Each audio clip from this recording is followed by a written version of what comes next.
Hello, everyone. Welcome to part four of this watch party. Thank you guys so much for joining. I really appreciate you guys for supporting this event. And thank you to my guests for being here. I'm still a bit under the weather, so that's why the camera's not on, but I'm here. We're pushing through and we're ready to start this watch party going. So this is March with Michael Jackson for Michael Jackson's um, Innocence, and we're trying to set the record straight, trying to keep everybody informed, give them the tips, the nuggets, and yeah. So let's stay informed and let's share the news. Please share this live with others so they can stay informed as well. Trish, I'll hand it over to you. All right, so we're actually at our halfway mark, right? Pretty much. So I do Yes. 5 watch parties, and Jen's doing 5. I still let me see. Our next one is on my channel, which is Tuesday the 11th. And then Jen has one the following a couple of days later, which is Saturday, March 15th. And then Jim will be done with this series. Well, I'll take that back. If there's other ones you think we should do, let us know and then we'll add it. But these were the ones that you guys have picked in previous conversations. And then I'm basically covering Loving Neverland, and we're just breaking that down into 3 different weeks. So that's the breakdown there. So I can't believe how fast this is going. I know. So Eh, how fast it's going and everybody's loving it and showing love and support. So it's it's been heavy because of the subject it is, but it's been a nice experience to share with all you guys and to get the feedback and talk about and pause and kind of talk through it and learn. So it's been nice to share with other fellow moonwalkers out there. yeah. And make But sure if you're in this chat to sub to Jen's channel. She's also a DJ on the Moonwalkers station head. And Jess is also a DJ for the Jan Fam station head. So they do more than you two. They also do station head. We're getting you guys ready for the Thriller Challenge. Yes, already. We're getting y'all ready. So great community there as well. So hey, I see a new face in me. yes, hey Serena, hey Marion, Kelly, Oshin. I hope I'm saying your name correctly. If not, let me know in the chat. Javi. Let's see. I saw Cheyenne. I have no food. Cheyenne. Butterflies. Hey, butterflies. Thank you for Yeah, your yeah. promo. Punam. Hey, guys. So again, thank you guys so much for your continuous support. I've seen you before on our previous ones. Hey, awesome. So thank you for your continued support. So yeah, we're about to get started. We're trying to keep this short so we can probably have maybe a second one since this is a short one. It's like 30 minutes. So we'll see how it goes. Let me cue it up. Let's see.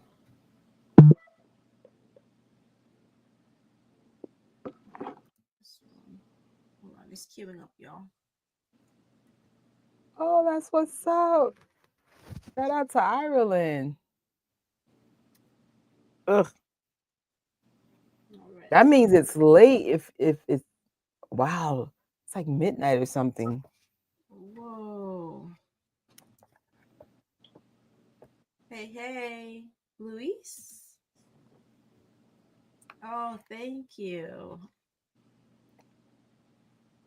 Yay. All right, so let's see if it plays. It was giving me a bit of headache, some technical difficulties. That's why the time got pushed back. But thank you guys for sticking around. So let's see. Oh my God, 1:30 a.m. Oh, That's commitment. Wow. thank you so much for being here. It was playing earlier. Come on. See, this is what I'm saying.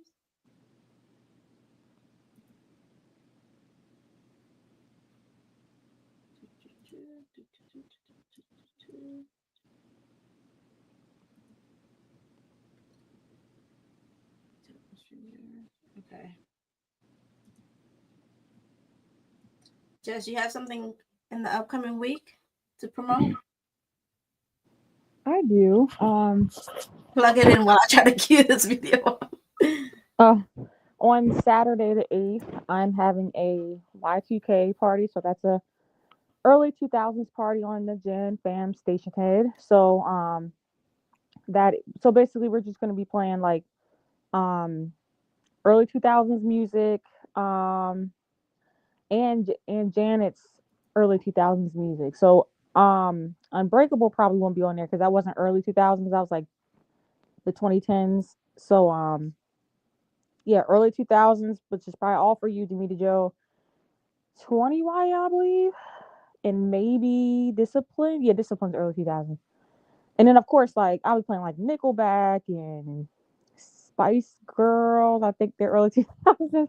Britney Spears, everybody. So come on out. It'll be really, really fun. Have you heard of this documentary, Neverland Firsthand? Mm-mm. Same. Let's No. see if we can put some backstory on Neverland. It's really good, Neverland but if it plays. back in. Oh, miss. Sometimes AI be getting it wrong. Let me see. Trish, are you on your computer? Might have to send Yes. it to you. Even though Oh, it's that's not, too big. Oh, shit. Is it on YouTube or it's like a video? I have it as a video, but it's on YouTube. I have it on my playlist. If you go on my channel, it's in the MJ Innocent. It was Okay. playing earlier. We tested it. You wait. Let's see. All right, let me just. I am Jennifer.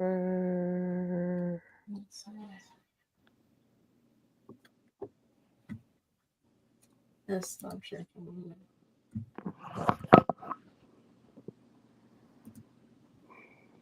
It's a great one. I really enjoy it. Liam is great in what he does. I can't wait to see it. He really is good. With that, like really good. Like you can see why he's a correspondent for so many events. Mm-hmm. He just did one recently. He did an event recently. Okay, I found you. Let me just. You said go. It's on a playlist. Yes. MJ Innocent Yes. and That's so odd. view full playlist. Nice playlist though. Hold on, Thank stay you. focused. Look, stay focused, George.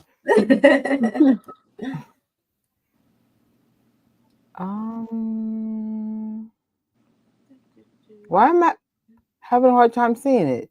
It's let me pull it up on my phone. Loving Neverland. Then Firsthand. I got it. I found it. Yes. All right, let me just share my screen so you can pull it from my side. Present, share screen. There we go.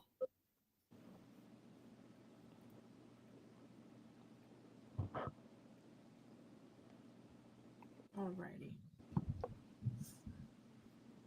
I'm gonna need to look into this computer first.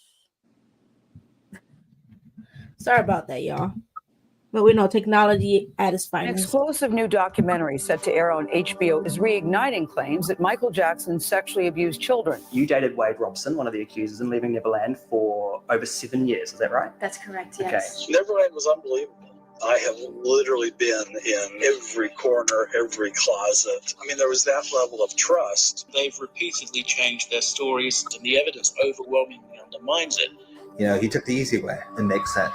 If I go through with this, I win big time. I will get everything I want. They will be destroyed forever. This just gets wilder every single day.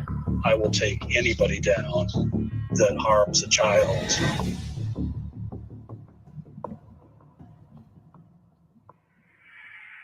The year was 1993. Michael Jackson was in the middle of his biggest world tour yet, the Dangerous World Tour.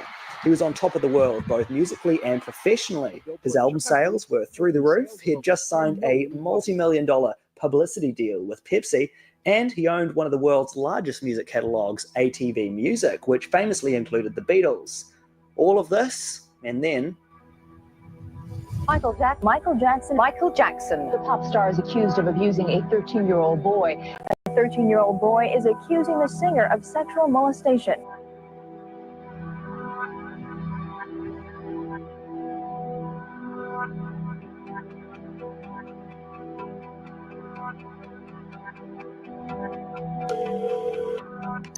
This man is going to be humiliated beyond belief. He will not believe it. He will not believe what's going to happen. Yeah. Beyond his worst nightmares. So one more record. If I go through with this, I win big time. I will get everything I want. They will be destroyed forever. There have been many disgusting statements made recently concerning allegations of improper conduct on my part. These statements about me are totally false. I had been the target of an extortion attempt. Now, I've seen people say that because a settlement was reached in the Jordan Chandler case, that's a sign of Michael's guilt. What are your thoughts on that? The money that was paid out to Jordy Chandler didn't come from Michael Jackson. It came from his insurance company. You ever had a car accident? You say, but it wasn't my fault. Insurance company doesn't give a shit. They make a decision and they do what they want to do. And everybody's going, but if he didn't do this, why is he paying this guy $20 million or the family $20 million? He didn't do it. The insurance company did it. By this time in his career, Michael was no stranger to lawsuits. And unfortunately for many celebrities, lawsuits and scandals are a part of life, whether the accusations are legitimate or not. I get sued probably 15 times a year. I have lawyers on a monthly retainer just because you get sued so much when you're famous. It may be the most famous star in the world. He's certainly one of the richest, and that makes Michael Jackson a prime target for lawsuits. Denver singer-songwriter Crystal Cartier is suing Jackson, claiming she wrote Dangerous in 1985. Another day, another lawsuit for Michael Jackson. This time, his former spokeswoman says she's suing the pop star for $44 million. I believe I Am Annie from Smooth Criminal. Michael Jackson's alleged son has just gone public. Why do you think Michael was such a repeated Clearly, she's not okay. target for lawsuits? When you have a certain niceness, people take advantage of it. Yeah. Bobby, can you copy? Okay. How you doing? Sheriff's Department, you have a search warrant? Those people were so scared. It's so sad. Go ahead, Jen. I'm sorry. The people that work with Michael were so scared. A lot of them didn't speak English, and they just didn't know what's going on. They loved Michael so much that they felt so bad for him. They were like crying in corners because of what was being done to Neverland. That's crazy. Sorry. I was like, wow. You're good. We, the jury, in the above entitled case, find the defendant not guilty of lewd act upon a minor child. An explosive new documentary set to air on HBO is reigniting claims that Michael Jackson sexually abused children. Wade Robson and James Safechuck accused the pop icon of molesting them when they were young boys. I know this must be a hard time. Yes, definitely. Because there aren't that many people that know someone quite as well as their ex-partner. You dated Wade Robson, one of the accusers, in Leaving Neverland for over 7 years. Is that right? That's correct, yes. Okay. How did you guys first get together? I met him approximately in 1991. Mm-hmm. And you were how old? Maybe around 9-10 years old. Cool. We met at a photo shoot with my Uncle Michael. Everything went really well. We all hung out together. We were friends, becoming friends, I should say. And then next thing I knew, he had asked my Uncle Michael if he could get to know me better. He had started to develop a little crush. He asked my Uncle Michael if he would arrange a situation where we could get to know each other better. So my uncle did that. He had us both meet at the ranch. Wade's family was there, his mother, his sister, himself. I was there with my brother. We were there for about a week, just getting to know each other. And towards the end of that trip, he very sweetly turned to me and asked, would you be my girlfriend? And of course, we had gotten along so well, I said yes. And that started then and last for 7+ years. 7+ years. We had about a 10-year friendship relationship. It's just hard to pinpoint the exact. So 7+ years. So it started as I guess a young innocent thing, but then by the end of it, you were in your late teens. Absolutely. So it was by all means, a real relationship. Absolutely. By the end of it. Yeah. During your time with Wade, what was he like as a boyfriend?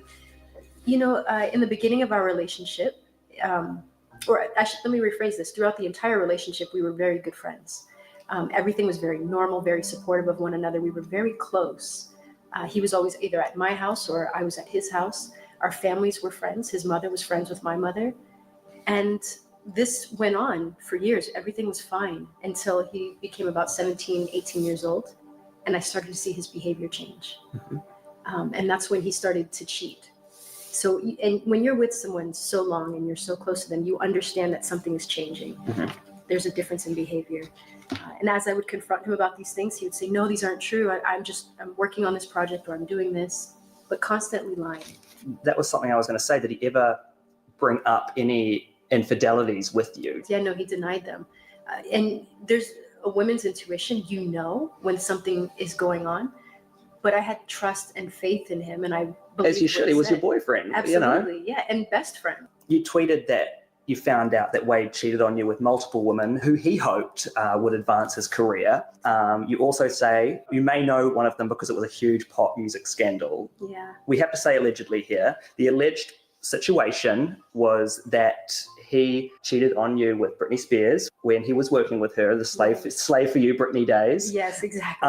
Which then resulted in her relationship with Justin Timberlake ending.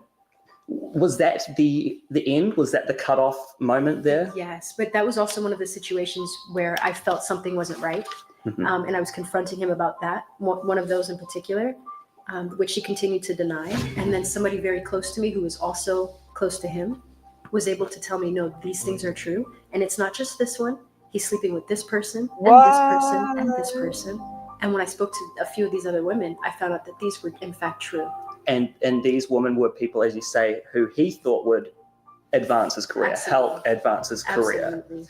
It's interesting because a note was found and confirmed to be written by Wade that stated this, and I quote, "My story of abuse and its effects will make me relatable/relevant." Right. The last sentence of that note said, "It's time for me to get mine."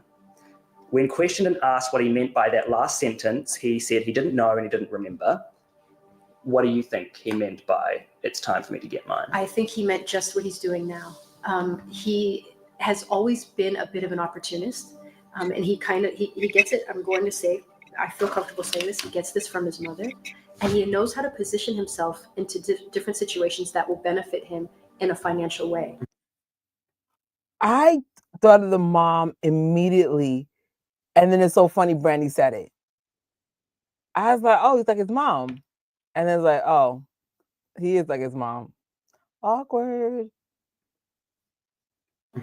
So once he had nothing else to climb for, once he was being taken off of the Cirque du Soleil show and other jobs weren't coming through, this was his next outlet. Right. And this is what he means by he will get what he deserves. Do you need me to stop it again? But it was pretty much the mother forcing Wade on Michael, because after they met, like Michael was like, okay, bye. But then the mother kept trying to contact, I believe it was like MJJ Production or his production company, and try to get in contact with Michael, get me in contact with Michael. She pretty much wanted Michael to take Wade on his wing, and Michael was like, not having and didn't care that much, though he felt probably bad. You know, but he wasn't really like caring for or looking for him like they're trying to make it seem. So definitely his mother's kind of like the root of everything. Yeah, heck yeah. Also, this is the first time I'm hearing this story in more detail to this level. I was like, ooh. She was like, he's an opportunist. He pretty much slept with people to get advance. How did that turn out? Room? Let's see. Or he will get his. And it's interesting that you say that came from his mother because, of course, the story goes that Michael first met Wade in Australia in the late 80s. He won a competition to meet Michael, and then they lost contact for a little while, and it was his mother that was trying to get back to Michael, and then eventually, it happened, and he invited them over, and they met again. Absolutely. Now, your relationship with Wade isn't mentioned in the film. I'm not surprised. Why do you think that is? It completely discredits what he's saying. He's saying that he was in a relationship with my uncle, that they were in love, and that they were having a relationship, if you will. He's saying that my uncle kept him from women, which is not true. We were just talking about how my uncle put us together. It would discount or discredit the things that he's trying to claim. And I find it fascinating that he thinks he's able to just erase 10 years of his life. Yeah. What would you, I guess, say to Wade now if you had the opportunity to chat to him?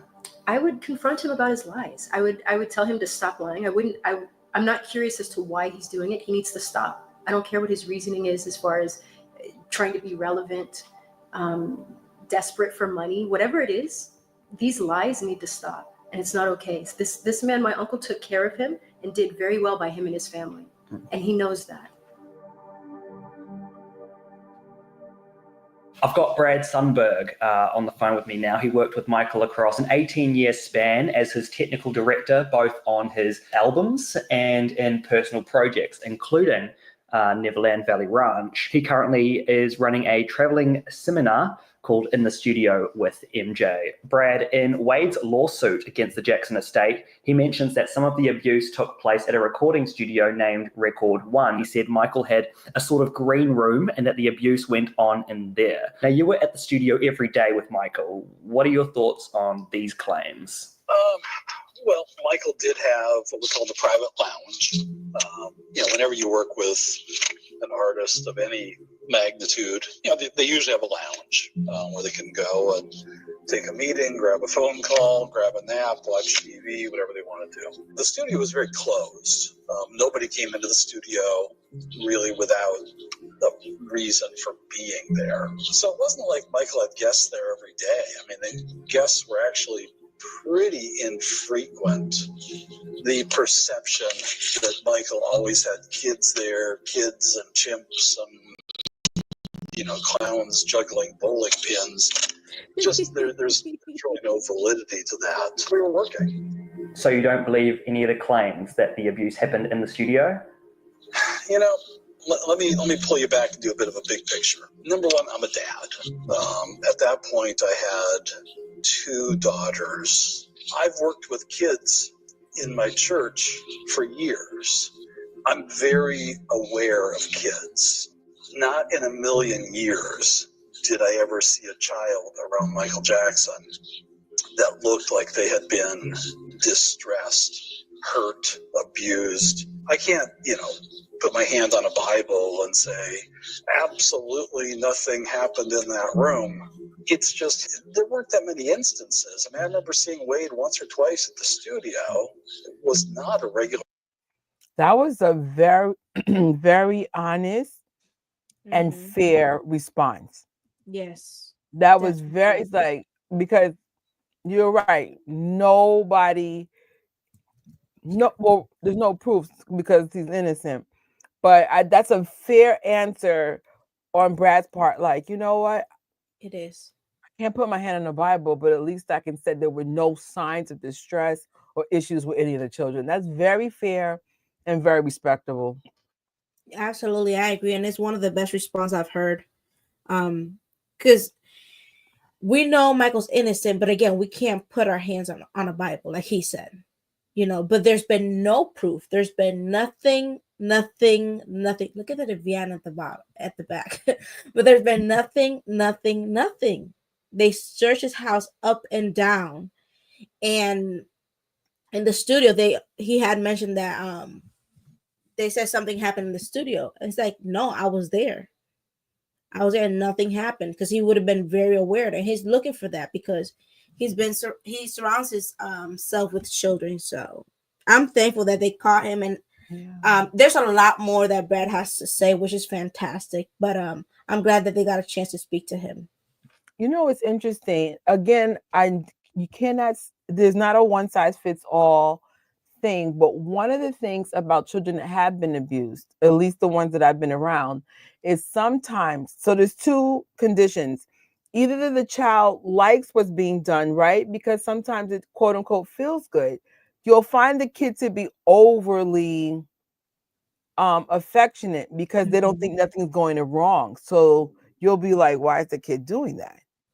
Or you'll find them withdrawn. It's usually like an A or B thing. And again, it's like, oh, okay. I don't know. This is such a weird story, but I love Brad's answer. I agree, me too. Very fair, very fair. Or occurrence at all. And there wasn't a sense of wrongdoing or, oh my goodness, what's going on? Brad, you played a very large part in Michael's vision that was Neverland Valley Ranch. Michael brought you in to design the music and video systems throughout the ranch. There aren't that many people that got to see, I guess, Neverland as thoroughly as you did. So these rumors of, Neverland being some sort of house of horrors and a place to lure children, what are your thoughts on that? If you hear a chuckle in my voice, it's just out of sheer frustration. Neverland was unbelievable. It was such a peaceful, safe, fun place designed very specifically for kids that were underprivileged or burn victims or sick kids, Make-A-Wish kids. Yes, I have literally been in every corner, every closet. I kind of joke with people good-naturedly that I've literally been under Michael Jackson's bed, just pulling speaker wires. I mean, there was that level of trust. Was there a lock on Michael's bedroom? Yeah, it's his bedroom. I have a lock on my bedroom. If I was there to work, it's not like there were people telling me, oh, Brad, you can't open that drawer, you can't open that closet, you can't go. There was none of that. There was nothing that even hinted at, oh, wow, what is this guy into? Right. At Michael's, it was Shirley Temple and Disney music, and it really was. That's what the guy dug. Brad, now I read that you helped put a youth worker in prison after you learned that they were harming children. If you had any suspicions of Michael, would you have, I guess, reacted the same way? Yeah, I was in a completely different situation where somebody that I knew and somebody that I was close with actually was harming children. And I immediately, for lack of a better word, turned on that gentleman. And it's not something I dwell on, not something I talk about very much. But when somebody wants to throw it in my face that, well, Brad's just protecting his friend or whatever, no, that's not how I'm wired. I will take anybody down that harms a child. Yeah. Did you want to speak? I saw you was talking in the chat, Jen. Oh no, I was talking in the chat about how Brad was saying that he had access to everything, even when Michael wasn't there. He had access to, like he said, even under Michael Jackson's bed. He wasn't denied access to anything. That speaks volume on Michael's innocence. He could roam that house, Jenny was saying. They had access to the, walk around the house and go in here and go there. People were free to roam. Obviously, you had to pretty much respect Michael's bedroom when he was there, but it wasn't like he didn't say, oh, you can't come in here. And like a lot of people talk about the alarm. Well, this was not just some random Joe. This was Michael Jackson. I'm sure you guys cannot imagine how many death threats he got.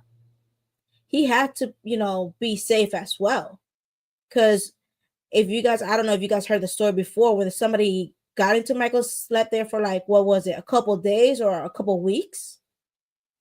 People would try to sneak in the house. People would try to parachute inside. So he also had to be safe, but it wasn't like they're trying to make it seem he had a doorbell because he was trying to like hide something. That was not the case. Michael gave, you know, people he trusted full access to his house, even random fans, full access to his house and his bedroom. So there's that.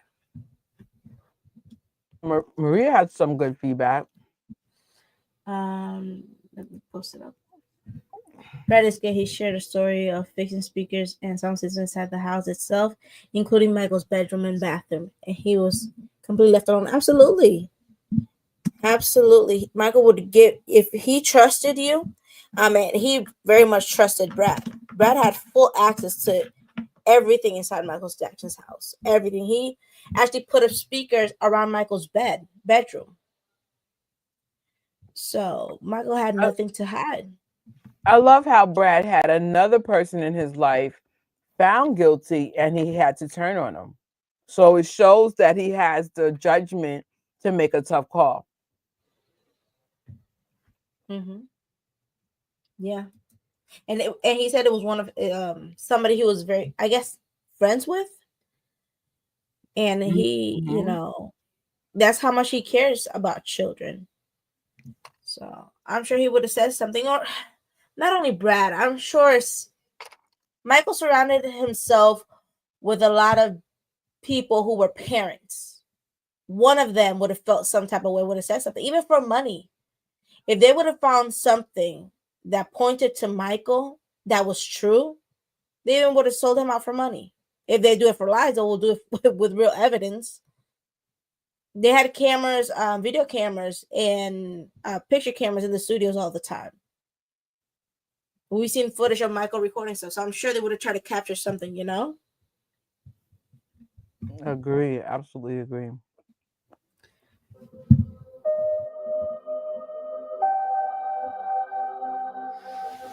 So I'm talking to Scott Ross, who was one of Hollywood's top private investigators. He was the private investigator for the defense in the Michael Jackson trial in 2005. Did you ever find anything during your time working on the trial for the defense when you thought, hang on, maybe I'm on the wrong team here? Nope. And that segues into the real meat of the question. If I truly, for 1/10 of 1 second, believed that Wade Robson was telling the truth, he wouldn't have been my first witness. The reason that we put him on first is because he was our strongest witness. He was the most credible. He was the most believable. When the prosecution goes, they go first. So when you call your first witness, the prosecution has already put on their case. They have in their mind, have already hammered away at the jury going, guilty, guilty, guilty, guilty, guilty.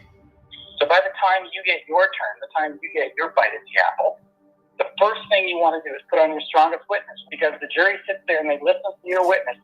If you get a strong witness, the first thing they're going to think is, oh, wait a minute, okay, it's not so cut and dry. Let's hear what else they have to say. That's why you always, always, always start with your strongest witness. In our case, that was Wade Robson. Wade Robson had to get through 3 seasoned, experienced, intelligent attorneys. How is it that when those 3 attorneys, this was not a surprise attack, those 3 attorneys were very seasoned, experienced, 3 attorneys with cross-examination history under their belt, prosecutors, got together the night before, prepared their attack. How are they not able to break Wade Robson? If you're trying to hide the truth, you're going to waver, you're going to do whatever. They went hard on Wade, a lot harder than they did on Macaulay, and a lot harder than they did on Brett Barnes. And simply because he was the first. And the reason he didn't change his story is because he was telling the truth. There's nothing to change. In Leaving Neverland, James Safechuck tells a story where Michael had asked him to testify. He says he refused, which led Michael to get angry and they never spoke again. Do you recall that situation? Do you recall James being asked to testify? Jimmy Safechuck was never an issue during the trial. We did no work on him. We did no preparation on him. He was not an issue. He was never, ever, ever going to testify. The court was never, ever going to allow him to testify. The court, Judge Melville took him out of the mix long before the trial started. Bottom line is Jimmy Safechuck was never ever going to talk to anybody. So whatever all of this nonsense is about, it's about personal greed. Ooh. Now, from my research and understanding of Michael, it appears that he surrounded himself with children because they saw a friend. Adults saw dollar signs.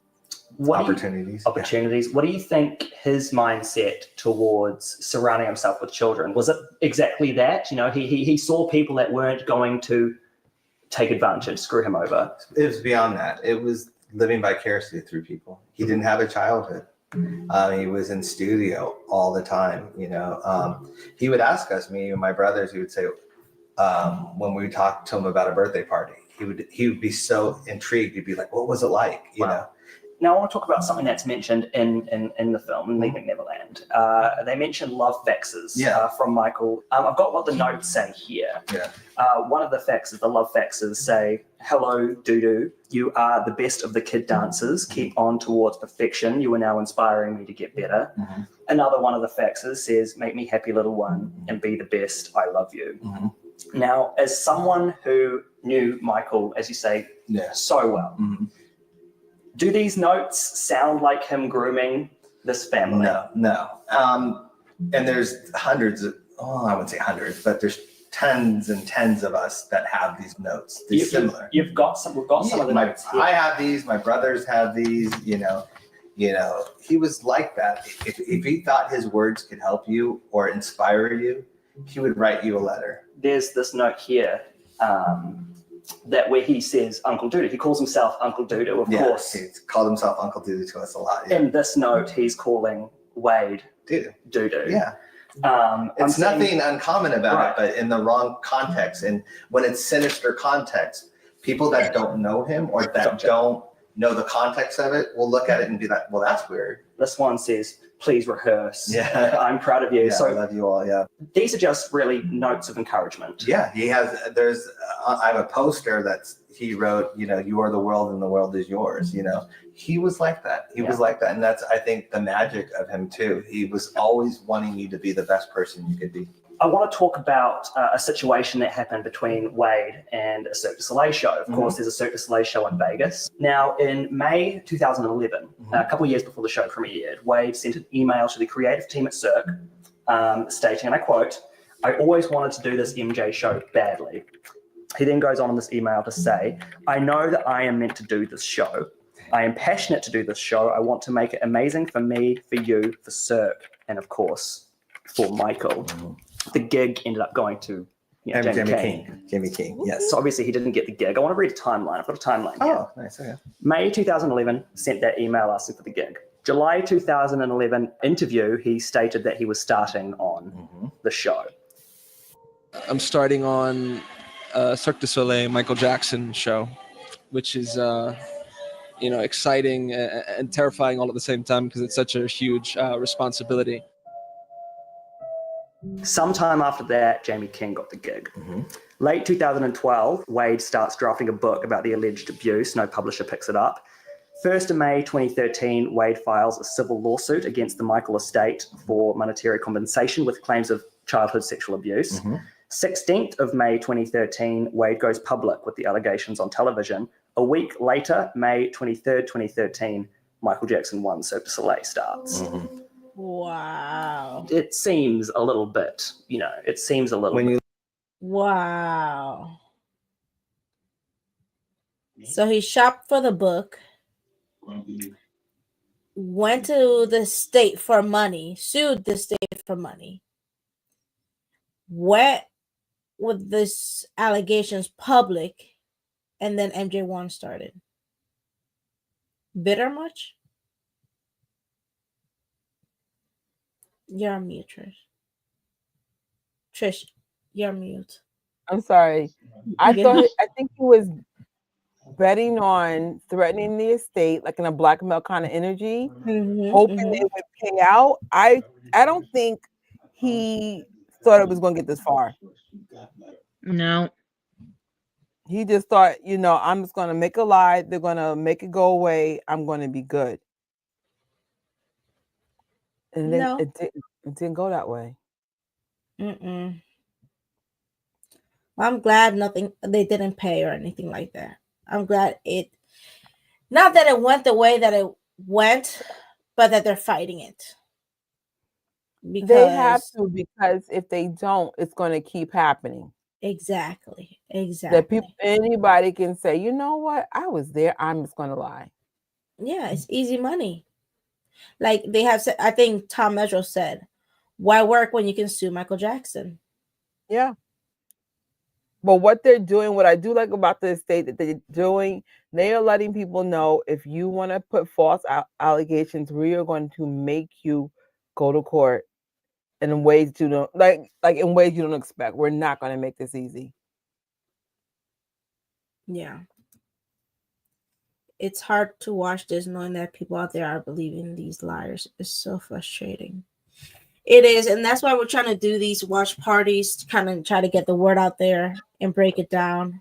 But it does suck. But hopefully, more people would take their time and do their research because it's out there.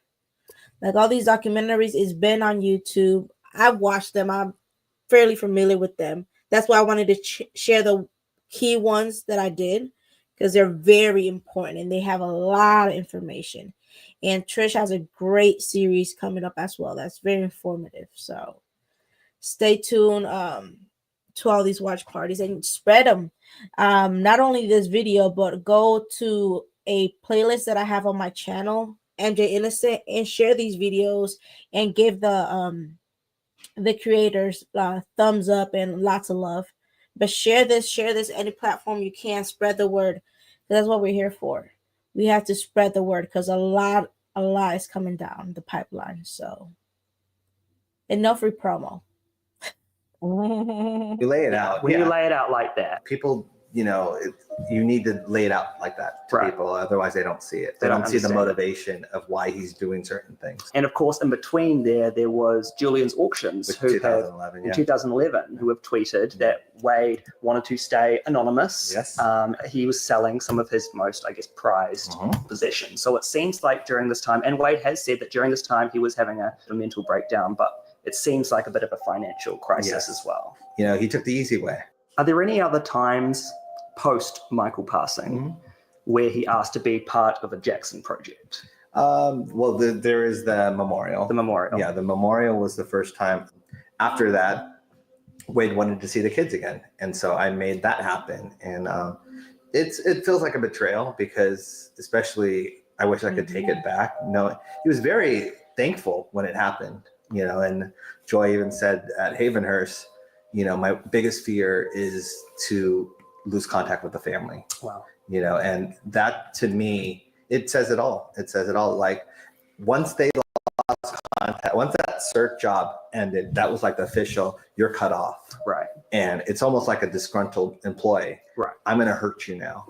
When was the last time you saw either Wade or the Robson family? You mentioned the memorial, but post that. I would see the Robson family often because we have a mutual friend. We have a very close mutual friend. And so every Christmas I would see Chantel and Joy. Wow. This was the first time this past year, 2018 Christmas, that I was arriving with my wife and my baby at a Christmas party? At a Christmas party, and she was leaving. Joy? No, Chantel. Chantel, the sister. Was leaving with her, I think it's her husband. And she had her head down. And when I said hi to her, and it told me a lot. It didn't tell me a lot back then because I was just like, that's odd. Yeah, we've always been somewhat cordial. Ooh.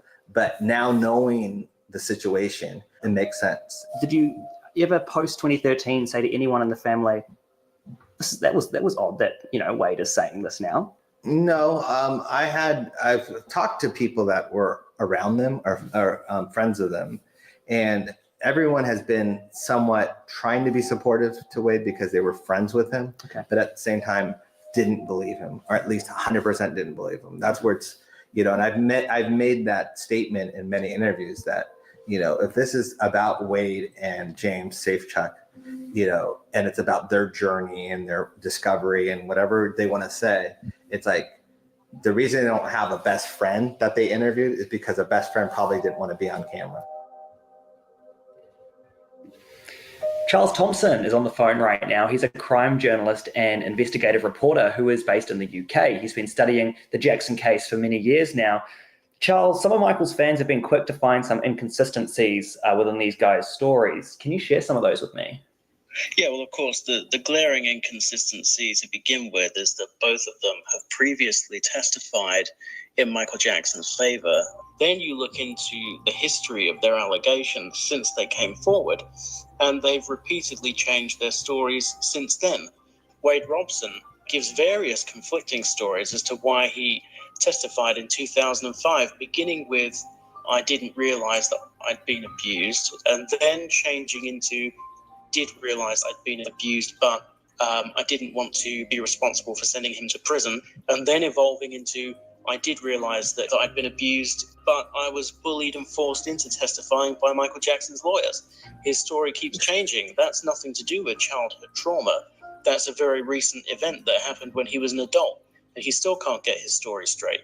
I think the most important thing for people to know, the film starts off quite convincingly by presenting the viewer with a lot of evidence that substantiates the early part of the story about meeting Michael Jackson, about hanging out with him for the first time. So they're playing home movies, they're showing you photographs, and so they're luring you in and getting you to believe in these guys' narrative by showing you evidence that corroborates that, yes, they did meet and know Michael Jackson. But then as soon as it departs and takes a dark turn and starts talking about abuse, what you notice is all of the evidence just disappears. For instance, when they start talking about going to Neverland and having sleepovers, there is no evidence of this. And you have to go to the court documents to find the evidence which either corroborates or undermines these allegations, and the evidence overwhelmingly undermines it. I've also seen some claims that James Safechuck's stories have been copied from a book. Can you confirm that? Is there any truth to that? Well, it's a matter of interpretation. So there's a guy called Victor Gutierrez.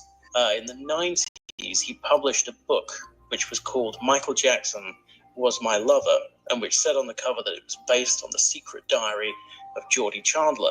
It's almost like a 50 Shades of Grey for pedophiles. It's like a piece of erotic literature about Michael Jackson supposedly having sex many, many times with Geordie Chandler.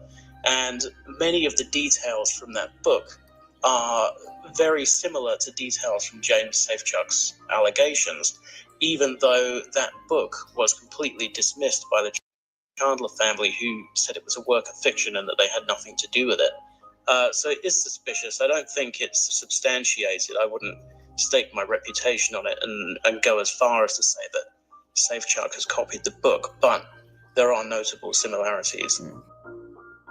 So here are some of the similarities between James Safechuck's lawsuit and this book. Pages 57 and 58 of the book mentions Michael rented movies with historic and foreign themes that featured minors participating in lewd acts. Safechuck's lawsuit, paragraph 60, says that Michael showed him foreign books and movies that featured minors engaging in the same lewd acts mentioned in the book. Another similarity, page 40 of the book says that Jackson was jealous of a girl that Jordan Chandler liked. Paragraph 39 of Safechuck's lawsuit says Jackson was jealous of Safechuck's crush on Sheryl Crow, who was Michael's backup singer at the time. Pages 37 and 38 of the book says that when going to sleep with Michael, Jordan Chandler noticed that Michael put a bandage over his nose to hold it in place. Safechuck's lawsuit, paragraph 24, says before going to sleep, Safechuck noticed Michael used a bandage to cover his nose. In the book, page 80, it says Michael made the children drink alcohol. In Safechuck's lawsuit, paragraph 60, it says Michael made Safechuck drink alcohol. Book pages 21 and 22, it says that Jordan Chandler was jealous of Brett Barnes, who was Michael Jackson's friend at the time, who to this day says that nothing happened between them. In Safechuck's lawsuit, paragraph 62, Safechuck was jealous of Brett Barnes. Now, those are just a few of the similarities there. There are a few more, but due to the graphic nature of them, I'm not going to be sharing them. Obviously, this is all alleged, but it's hard to deny that this book shares many similarities with James Safechuck's lawsuit and stories. This just gets wilder every single day.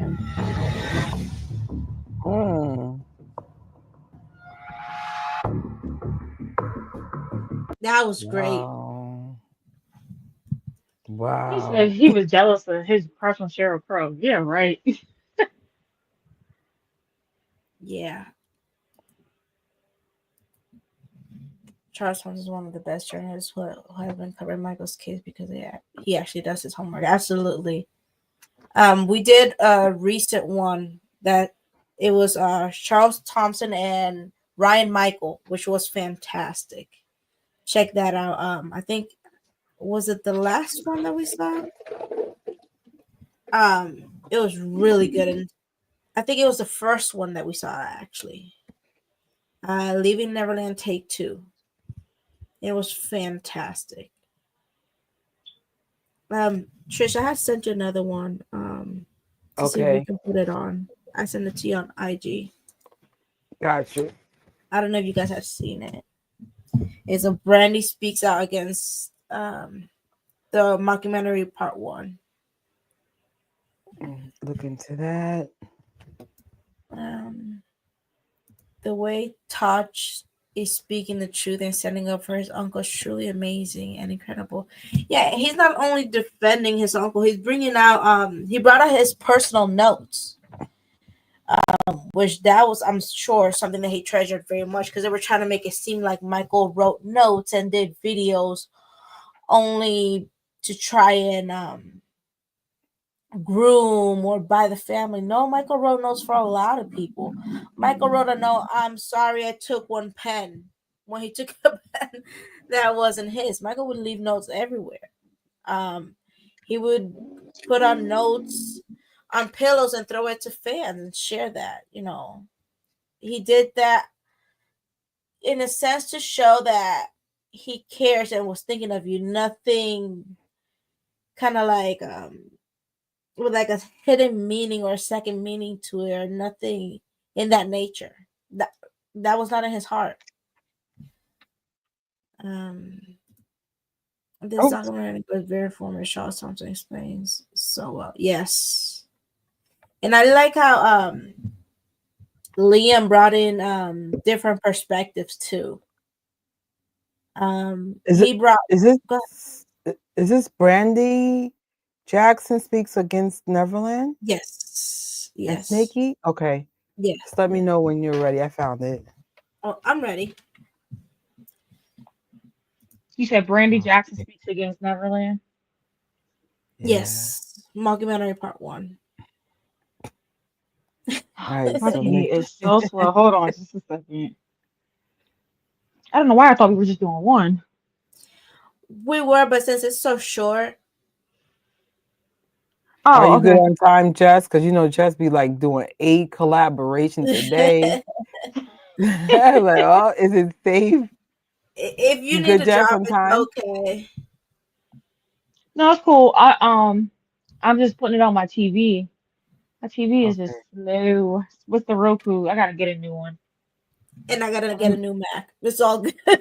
All right, let's see. We understand. Look, as a trust, I remember when my computer was like, like past 10 years. And then one day I said, just buy another one. Just buy another one. All right. Mine's only like 5 years old. In theory, it should be fine, but I stress in theory. You're gonna probably get woes, like maybe 2 years from now. Oh boy. In theory. Yo, it's DJ Damage. Let's get this show started. Okay, so before we get started, make sure you're subscribed on all platforms: iTunes, iHeart, Google Play, Spotify, and of course YouTube. Yeah, share it with everybody, and we are back in the building. So listen, I'm gonna tell you, I was in New York and I was laying in bed on my way to the airport, and the Leaving Neverland popped up. Yeah, and it was already halfway through. I had to flip through the channels, and I will have to say, I mean, I watched it as much as I could, and I was so enraged. Because I just feel like at this point, besides, and I've talked about Me Too and all that other shit, I just feel like things have gotten so out of control now that there's the money grabs, the civil suits, the killing of characters that are happening all over the fucking internet. And Michael Jackson now, may he rest in peace, has now found himself all in the middle of it again. Yeah. And so leaving Neverland has now become a forgetting Neverland post on the OprahWinfrey.com or Oprah magazine, whatever the fuck, Oprah site. And it's just like, I don't know what to think. It's just been really depressing. For me, it's been interesting seeing these media outlets like HBO, who really nobody ever talks about now. Yeah. They come with a bang when you have something like Leaving Neverland or whatever. What is it called? Surviving, whatever the fuck it's called. Leaving Neverland is Surviving Our Kelly. Exactly. So it's like, you don't even think about HBO until you have a big moment like this. And I feel like they're capitalizing off of that now. Mm-hmm. Whether he did it or not, I don't know. Yeah, I mean, we won't know. But I mean, you know, watching the documentary on my own, man. How did you feel when you seen it? You know, did it feel genuine? I mean, yes, just like an outsider watching a documentary. Yes, I would say it did. Mm-hmm. It did feel like it could be believable. I'm not saying that I believe that Michael did it, but it could. You could feel like these people were being honest and telling the truth, you know, because how they spun it. It was like, you know, Wade and this other guy, Jimmy, were really speaking about Michael in such a compassionate way, speaking about him, not slandering or accusing like you would normally see documentaries, but more so like he was an amazing person. And, you know, when he got another boy, I was the jealous boy that wanted to be back in that position. And so it made you feel more comforted in like, wow, like you feel really bad for these young kids and mm-hmm. you could really feel like Michael Jackson really did it. But at the same time, it's like, you got to remember who Michael Jackson was. And it's like, it's one of those. So I felt really weird. I kind of still feel weird about it. But we all know you can sprinkle a little truth in a bowl full of shit. Yeah. And make it taste normal. Right. And I just to give you guys a little backstory, this guy speaking right now has had a very tough childhood. So if I'm not mistaken, he was sexually abused as a child. I'm going to look that up while we're listening, but this is someone that might be able to see the BS a little bit quicker because he's like, wait a minute, things ain't adding up. Mm-hmm. And he's met Michael before. Yeah, he's actually stood up for Michael, like really shared stories no one knew. But let me look up some stuff on Jason Lee while this is playing. The problem that I'm having with all of it is, first of all, it's so crazy with the Surviving R. Kelly doc, with the Leaving Neverland, right? With the Me Too movement, with the Time Is Up movement. I can't even listen to Rape and Molest like I did before. Yeah, because you don't fucking know who's. Now I'm listening to it like a forensic psychologist. Is the person's body language right?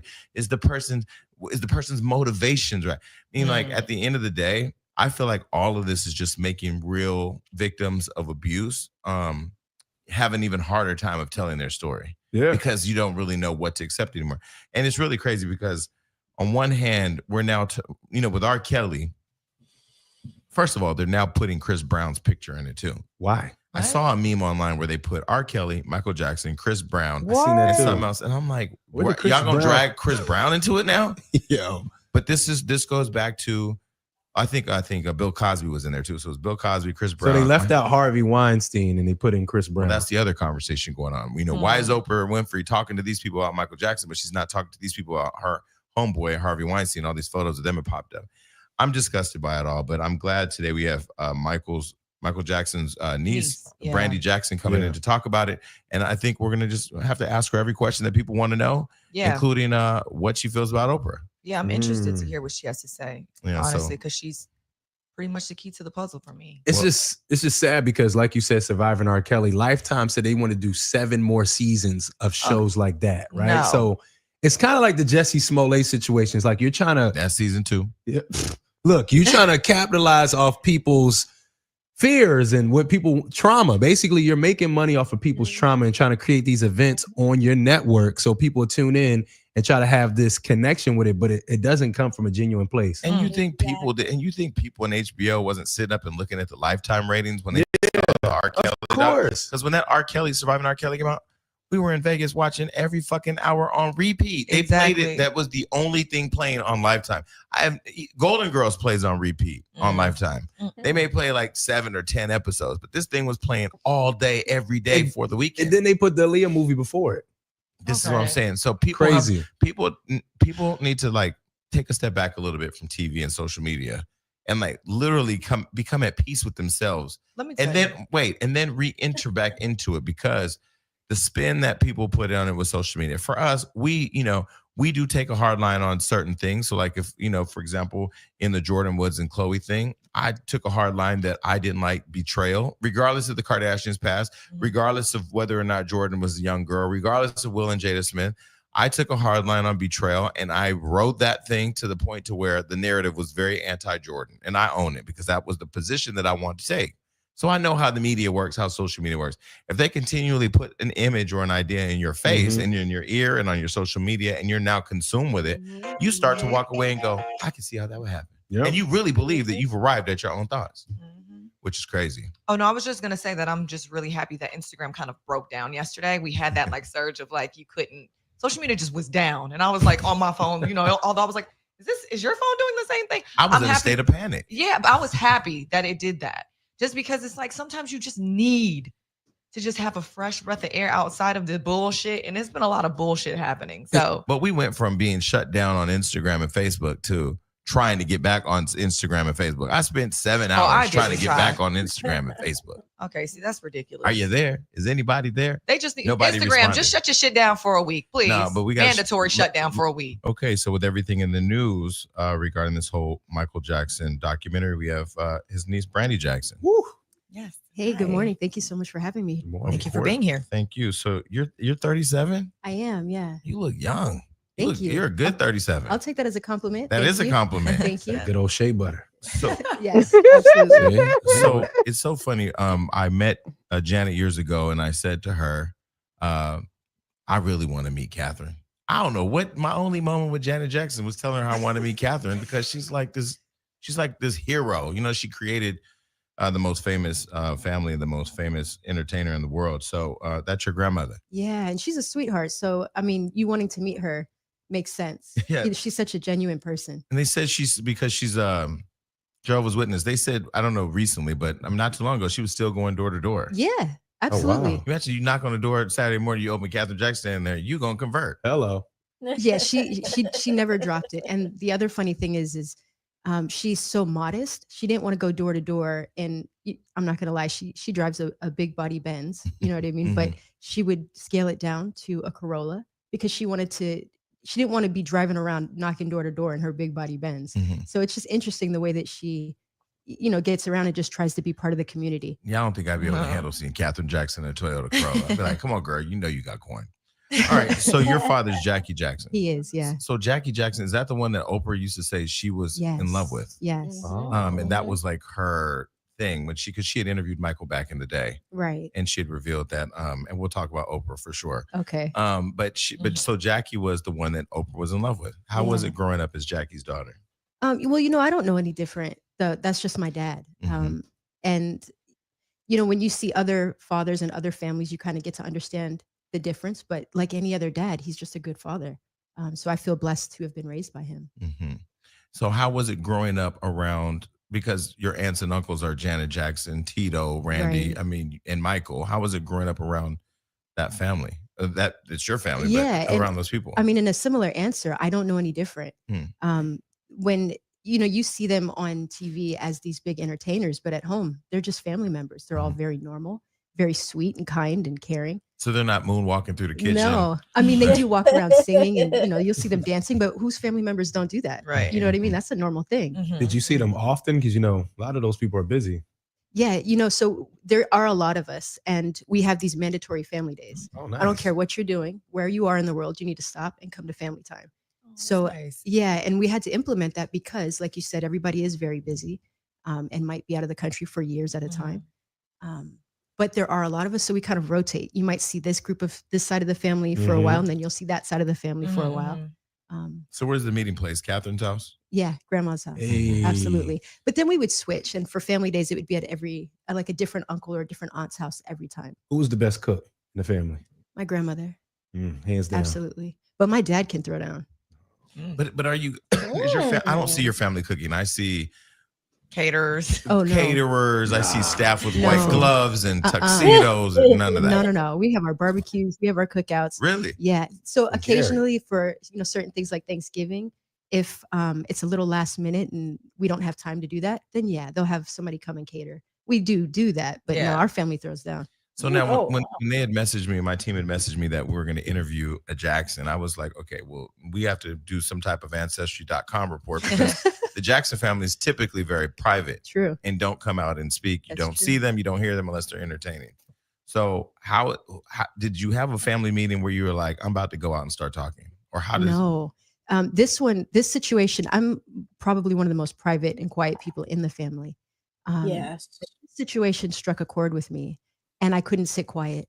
I have a personal relationship with Wade and his family. I've known them for approximately 10 years. And to see what they're trying to do and the things that they're trying to say, I couldn't sit back and be silent. So for those listening and wondering what we're talking about, you dated, we all know Wade Robson because of you. Oh, okay. I mean, you dated him. Yeah. He then was brought in and around Michael Jackson. Right. And now he's a part of this documentary that is very unlike any of the other documentaries that have dropped where people have taken a really hard line against the person that they're talking about. This is not just because he's an icon, but because he was found innocent of all the charges back in the day. Right. Talking about Michael and the sex abuse charges. And because this person actually testified, Wade Robson, your ex-boyfriend, testified in support of Michael. Exactly. And defended him when he was acquitted back in the 90s. So there's a whole bunch to get into. So I am thankful that you came today so we can kind of unpack it all. Yeah, and I appreciate you for having me. I really do. Of course. So now the documentary, Leaving Neverland? Yes. Yeah, I'm confused. So because you said that Wade was introduced to Michael through you. No, it wasn't through It me. wasn't. Okay, because when I watched the documentary, so he basically met him being a dancer in Australia. Correct. Okay, that's Yes. thank you. But then Okay. when he was brought around through was he already in there with Michael? Like, was he already Yes. connected to Michael? Exactly. Yes. Yeah. So my uncle introduced us. My uncle had already known Wade and his family. Okay. And Yeah. Wade had developed a crush on me. Okay. So I'll I'm briefly explain. sorry. I'm sorry. When I Hold met in 1991, approximately, we had done, excuse me, an LA gear photo shoot. Why is homegirl over there trying to answer like she knows the full details from just watching the documentary? She don't know nothing. I'm sorry, but I can't. Oh no, it was like this. It was like this. Yes. I'm like, let her speak. She knows. I'm sorry. It bothered me a little. I know her from Love and Hip Hop. She's silly. Oh, I don't know. Trish, you're on mute. I don't know her. I do know her. Isn't that on Marion's baby mama? Or right? Yeah. And Love and Hip Hop, you right. I was like, I very Yeah. much know her. Well, not know her. Hey, bro. Oh man. But she's over there trying to like overtalk Brandi and like she knows. Wait, no, I saw this on the documentary. This is how they said it. Okay. All right, you can go ahead. All right. Shoot, Right. as well as the black or white video. Yeah. We had done those together. And he started to develop a little crush. So he asked my uncle if he could maybe set up a situation where we could get to know each other better. And how old were you then? Approximately 9 or 10. Okay. He and I were both born in 82. I'm just a little older than him. So this was approximately 91 when we met. And so he was like, what, 7? When we met, he was about 9 or 10 as well. Yeah, because That's a serious crush, young man. Well, you know how it is, like schoolyard type thing. We didn't go to the same school, but we met on the same set. Mm-hmm. So it's, like a puppy love situation. It was just a very normal thing. So my uncle introduced or brought us both to the ranch, and we spent about a week there getting to know each other. At the end of this trip is when Wade asked me very sweetly if I would be his girlfriend. So from that point on is when we started dating. But again, let me stress that it was a very age-appropriate relationship. It wasn't like we were having this sexual relationship at 11, 12 years old that progressed later through our relationship. So how long were you guys together? It approximately 9 years or so. We broke up around 2000 or 2001, something. So while you were teenagers, through your teen years. Yeah. It's time for another Hollywood hookup. Ladies, do you want to try on the most comfortable shoes you have ever worn in your entire life? Soft. So soft. And get this, these shoes are made from recycled plastic, okay? Right.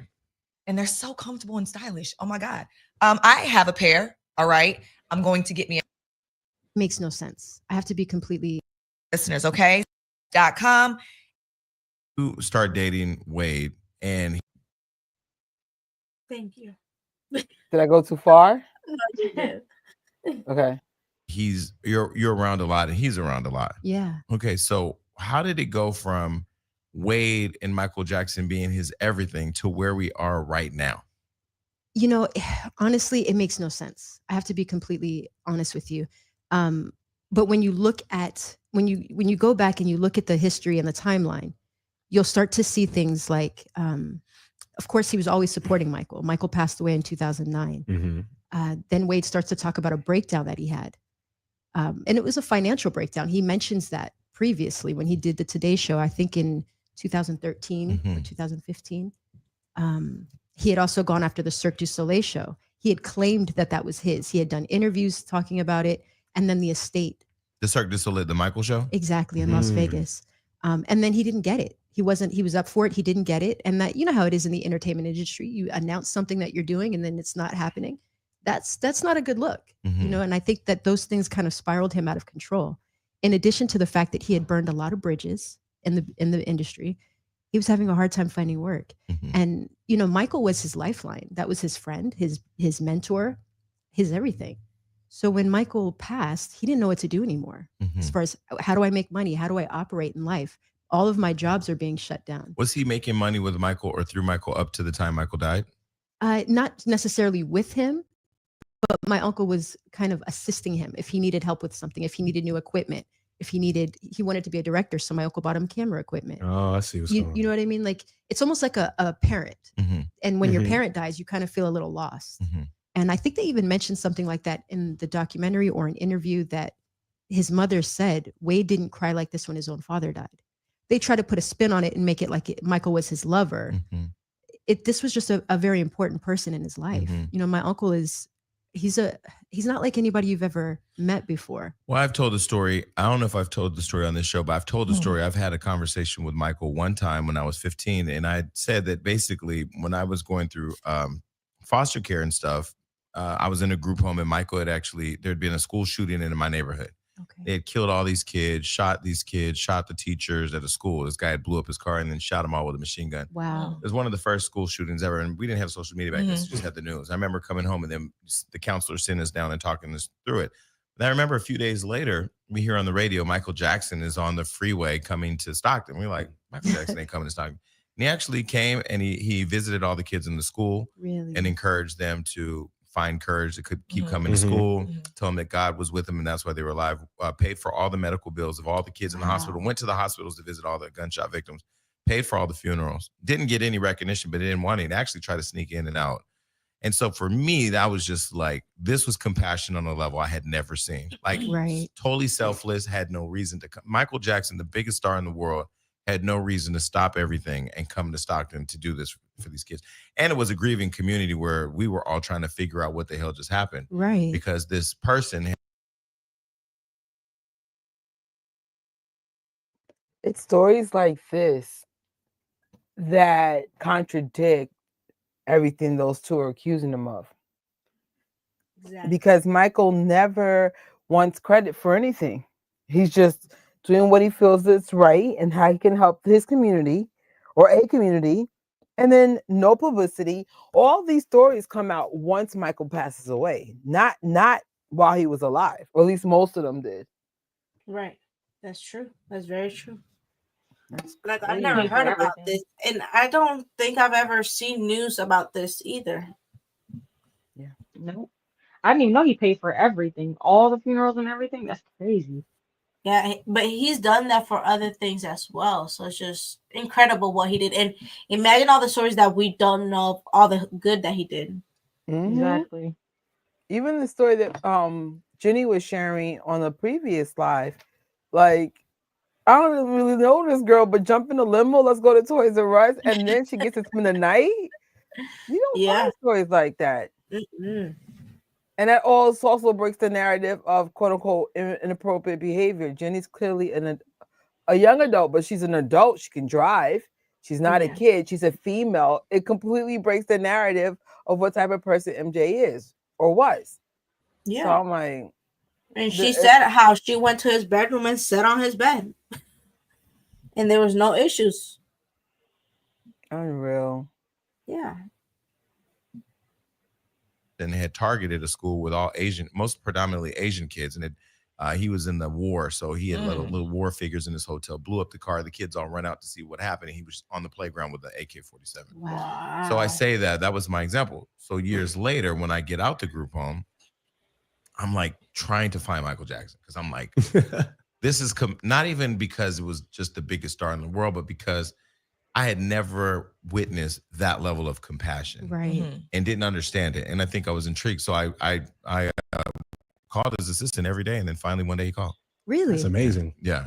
And so when he called, I will never forget two things. One, that Michael talked like a nigga. He was, what's up? You called, and I was like, what? You know? Yeah, people don't know that. I'm happy you got to experience that. And the other thing is he was very in tune with the conversation and just the gratitude of somebody that actually wanted to reach out to him for just being himself. Right. And see, what you've just described is exactly who he is. And a lot of people don't know that. And that's what I wanted to ask you, because a lot of what we see about Michael Jackson is from the outside looking in, like Right. from TV, from media. You being in the family, what is Michael like? What is his characteristic? What is his personality like? I'm going to start with saying what I said before. He's not like anybody you've ever met. I've Yeah. never met another person that I can say, he reminds me of my Uncle Michael. This man is honestly, he's a special guy. And just how he was saying that he's very compassionate and he's never seen that level of compassion. That's who he is regularly. Okay. And he will surprise you with that every time you see him. It's something that's hard to digest because it's not common in this world. He's really just from a different planet. I have to be honest with you. And that's kind of why when people look at him, they view him as this like cartoon character, like he's Mickey Mouse or something, because it's not something you can relate to. Well, I think it's because he is so iconic. I mean, there hasn't been another human being that has been that magnified that huge. I mean, to the point to where even when you're on the phone with him and it sounds like him and you know it's him, you're having like this weird experience because you are so taken aback by how as big as he is to you in your head, he's just so normal on the phone. Exactly. One thing I remember he said, because I was living with my mom at the time and I had come out the group home and I was just like, I didn't really know myself because I didn't have the freedom of interacting with the community because I was in a group home. You get in a bus, you go to the school, you come back, you're with counselors and people, and then you go. It's just that was the every day. And he said to me, he said, when were you born? And I told him, and he said, I can feel your aura through the phone. I mean, this is how in tune Michael Jackson was on the phone. I never talked to him again after that. But it was interesting because I had asked to go to Neverland. I was like, yo, can I come up to Neverland? He was like, well, we don't know. We'll try to make it happen. But clearly he didn't call me back. So now Neverland, that had this iconic, fun place in our head of where kids and their families, let's be clear, it's not just you drop your kids off at the door and leave. Exactly. Has now become tarnished with this whole documentary. So when you heard about it, you heard about the documentary, what were your immediate thoughts? I was infuriated. Initially, that was my first emotion. I was so mad. And then I became so sad because I knew the motive of what was happening. And to try to tarnish him and try to tear him down in such a way, somebody that only wanted to do good and do right by people, it was so sad to me. It was devastating. Just how you said, there is plenty of kids and plenty of people who would go to the ranch. Even the schools in Santa Barbara would take the kids to the ranch. I want to say something like once a month, just to have a field trip, just to let the kids get out and do something. And plenty of kids were doing this. They were sick kids. They were inner city schools constantly coming to the ranch. This was a place of peace and joy. This wasn't a place of molestation and abuse. And that's how it's being labeled now. So besides Wade obviously saying, and accusing Michael of certain things, there were a lot of other kids that obviously, said certain things about Michael Jackson. What do you think the motive was behind that for them outside of Wade? Outside of Wade, yeah. So, and I don't mean to correct you, but I have to say it wasn't a lot of kids who said that. There's a handful. Okay, handful. Yeah. Okay. I just have to, you know what I mean? Well, R. Kelly, there's a lot of girls. Yeah. Yeah. I mean, right now, if I open the door, there's one outside. It was like 4 or 5 from what I saw on the documentary. Yeah. Yes. Sorry, Trish. Go ahead. Sorry. No, I was just celebrating how Brandi corrected her respectfully. No, because I mean that was kind of loaded what she said, and I'm like, ma'am, I think it's 4 in total. No, 3 in total, right? No, 4. Allegation 1993, 2003, and then these 2. Is there any more? No. Okay. I was making it seem like it was a bunch of kids. Right, bro. I said, girl, bye. Well, I mean, you have Girl, the fake bye. ones that have been proved debunked. But Okay. 4 official ones that have Like major, gotcha. Yeah. Because you had that fake one that said something on the news with Diane Diamond, and that wasn't true. Gotcha. That was all stage and stuff. So I have my heater on, so I can hear, but I couldn't. April was kind of talking low. What did she say? she said, well, there has been a lot of kids that have accused Michael, and she was like, Brandi was like, I don't mean to correct you, but there hasn't been a lot. So, Yeah, right. Yeah, I heard that part. I didn't hear April because my heater's on. I couldn't really hear, but is that her name? April. I think Yeah, it's April. Okay. that was she's been getting on my nerves already. Like, girl, please. I know. She got on my nerves when she started talking. Right. Yes. Yes. Yes, hold on. Let's go to Butterflies real quick. I agree, Jen. Brandi checked her with. Oh yes, I was celebrating. Oh my gosh. Yes, guys. I love how smart Brandi is. Hi. Yes. Hello, guys. But yeah, I was so here for it. Okay, I'm sorry. I had to get that out there. No, it's okay. I'm going back and forth trying to feed the dog, and then the dog literally got in front of me, and all you see is a little thing of black fur flying in the ear. I was like, what the? I'm like going back and forth running. I'm like, hey, come on, man. Come on. She's okay, Pete. It's okay. Pete is like, oh my God, you get your dog. No. Yes. Yeah. So, and I'm happy you brought that up. Yeah. One of the kids that I'd like to start with is one of the first kids who this was centered around, Jordy Chandler in 1993. One of the things that people don't know with that suit is in 93, you could have a civil suit before a criminal suit. Yeah. You can't do that today. Today, you have to be criminally charged with something, and then you can be civilly charged with something for a financial reason. Right. So at that time, what happened was they had come to him, asked him for this large amount of money. He said no. And when you say they, the family. The family, the Chandler family. Because it was always the parents. Exactly. Okay, because this was the kid that was this the kid that the case eventually went to court, right? This one didn't, and that's why this one is to me very significant. Okay.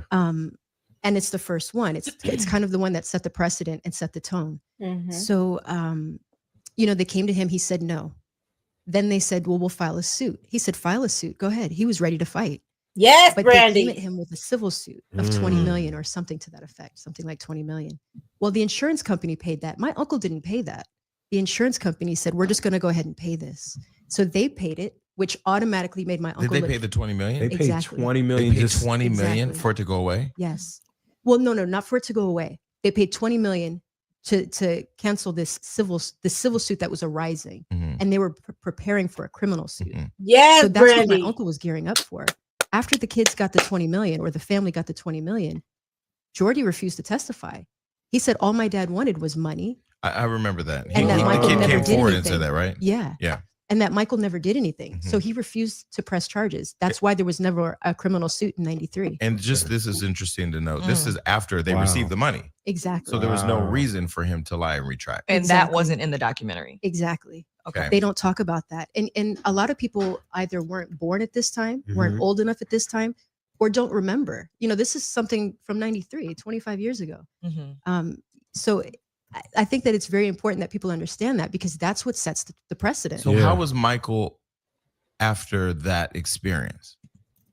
Personally, he was exactly the same. He was still But I mean, was he damaged? Like, was he hurt? Was he? He was hurt, absolutely, but it didn't stop him from being who he was. He wasn't going to let them damage him or have any ill will towards children or to stop doing good for people. So he didn't stop being caring or having people around. No, not at all.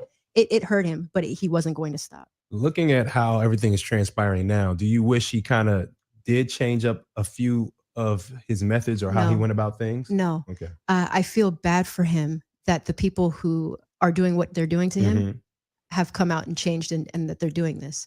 But I am thankful because he's set an example for me. No matter what happens in your life, don't change. Absolutely. Always be genuine and just keep fighting.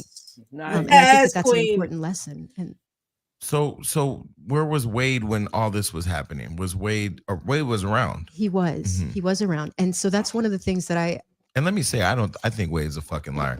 Personally, I think Wade's a liar. This is me speaking, and I haven't spoke to you before today. No, that's true. I caught it. I haven't seen the whole documentary because part of me, as a whatever you want, journalist, whatever, I want to know it all so I can be well informed before I have an opinion. But like, I just, first of all, they seem so. Well, Wade just seems so disingenuous. Having seen him over the years, whether working with Brittany or working with whoever, or working with whoever he's working in the industry. And I just feel like, number two, Michael is dead. Exactly. Like, Michael is dead. So I understand if something happened to you and you wanted to work through it, there's, I think, a therapeutic process. There's a with your family process. But what is the purpose? I didn't understand the purpose of a documentary. Well, their purpose is to try to get their lawsuit back. They filed a lawsuit in 2013 or 2015 for the number that is reported is something like $1.5 billion For a civil suit. 1.5 billion? Yeah. Man. Yes. And this is exactly. these two guys. Yeah. So they did that initially and that was thrown out. Yes. So now they need to convince the world that this needs that the courts need to be on their But the side. craziest part about it is, like you said, Wade, and for people like me who've never encountered him and you're watching this documentary, you could really feel compelled that they are really being honest because it's not like a normal type of documentary where it's like you're watching R. Kelly and these women are slandering and attacking and accusing. It's almost like they still are finding this way to say, well, this man was so kind and he was compassionate but I was in love with him. I was the jealous kid. So it almost makes you feel like, wow, like, right. Wow, you really went through something. And, so it's, man, I don't know. It's just. No, I understand. And that's part of my frustration is I can't get mad at individuals who watch this and believe what they're saying. Right. This is what's thrown in your face. And then you have the media who's keeping everything very one-sided and not. All right. So I know you guys are not a fan of April, but in all fairness, you need someone like April on the panel. Clearly she's not a super fan. She might be a fan, but not like a super fan. She represents a normie. And you just want to, you have to have a normie speak for it to be more balanced. The problem with Leaving Lies is there was zero balance, like zero. It's like, we're going to go with the accusers. We're not going to check anything. We're just going to take their word. And then it's like, this is like, okay, Jason Lee has a very personal, wonderful experience with Michael, which is great to share, but you also need someone like April in the mix. So, like, unfortunately, I know more Aprils in my life based on people watching that documentary. So it's like you have to also hear what people are saying because that caused some of the problems when that documentary came out. Because they were like, oh, wait, we believe it. Like in normal life, you should never have a documentary come out. Like you should never have a documentary like this come out after someone died with no proper evidence. True. Because it's like you can completely tank their legacy. And I'm just like, bro. And no one has time to research. No one. Exactly. And that's the thing, because she was getting ready to get on my nerves again. But you made a point that does make sense because it's her asking those questions or what are a lot of questions that people do have. And Brandi answering them is gonna give them clarity. But it's like that's all a part of manipulation. It's like you think like they're like it's like I can see through people and see a lot of things. I always have been since I was a kid, and seeing that documentary, like I looked into Wade's eyes and I knew like this is a lie, like straight up, because it's something that you can see. So it's like you have to, people have really slick tongues, and they will, yeah, he was like, it's a tactic of manipulation. He was a great guy. He was good, and but it's like, of course they're going to say that to try, because then they seem sympathetic, like they didn't want it to happen. They still love him, but and it's a psychotic. It's just psychotic because it's like you're like, I still love him, but because then it's making it seem like they still kind of have those feelings that Michael left with them with. So it's like it's a it's a psychology type of thing, and it's just like I don't know if I can go that route. If I was a director and my child was supposed allegedly molested, I'm sorry, I have no kind words at all. At all. Knowing real male victims, I have no kind words to these type of stories at all. And the fact that's supposed to be her son, she's like, yeah, right. Like I'd have told the director, I'm sorry, I have nothing nice to say about Michael Jackson at all. And break it down, why not? Because for those of us who know these males that have been molested, like I said, I'm not taking nothing away from women. Women are usually sexually assaulted in some way, whether they're children or like women. A lot, like statistically, women is really, really high. But what I've noticed with males, it is a different energy. It's a heavier energy.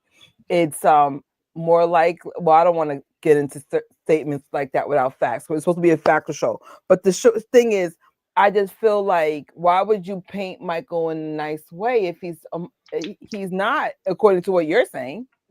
I'm sorry, I just wanted to get to the story. This is what he did. This is what happened. I felt manipulated, this, that, and the third. No. And because it's a lie, that's why they said it. That's why they were nice, because it was a lie. They were talking about the nice stuff because it's just so weird. I don't know. So the story's not adding up to me. I'm sorry.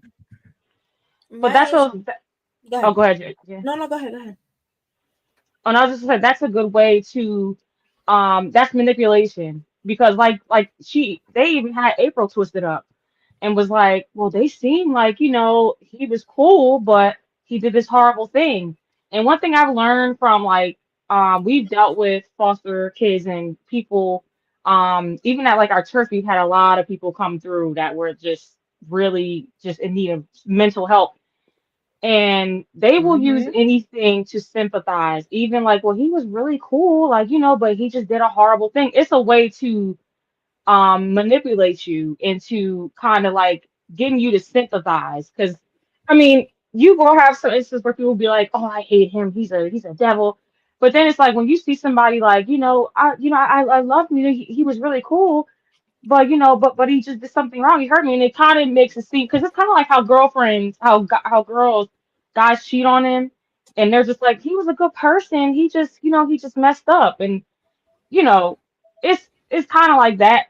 And April has experience with that. That's why I think she's kind of looped into that, because but oh yeah yeah, with the whole guys thing and guys lying to her, and so she's seeing the same manipulation, because men will do it to women quickly when they're cheating and stuff. So it's like that manipulation tactic of, well, he was cool, but he just made a mistake, or he just did something bad. And I'm just like, I see right through that. Like, if I'm not mistaken, I know April has at least one son. It might be two, but minimum one son.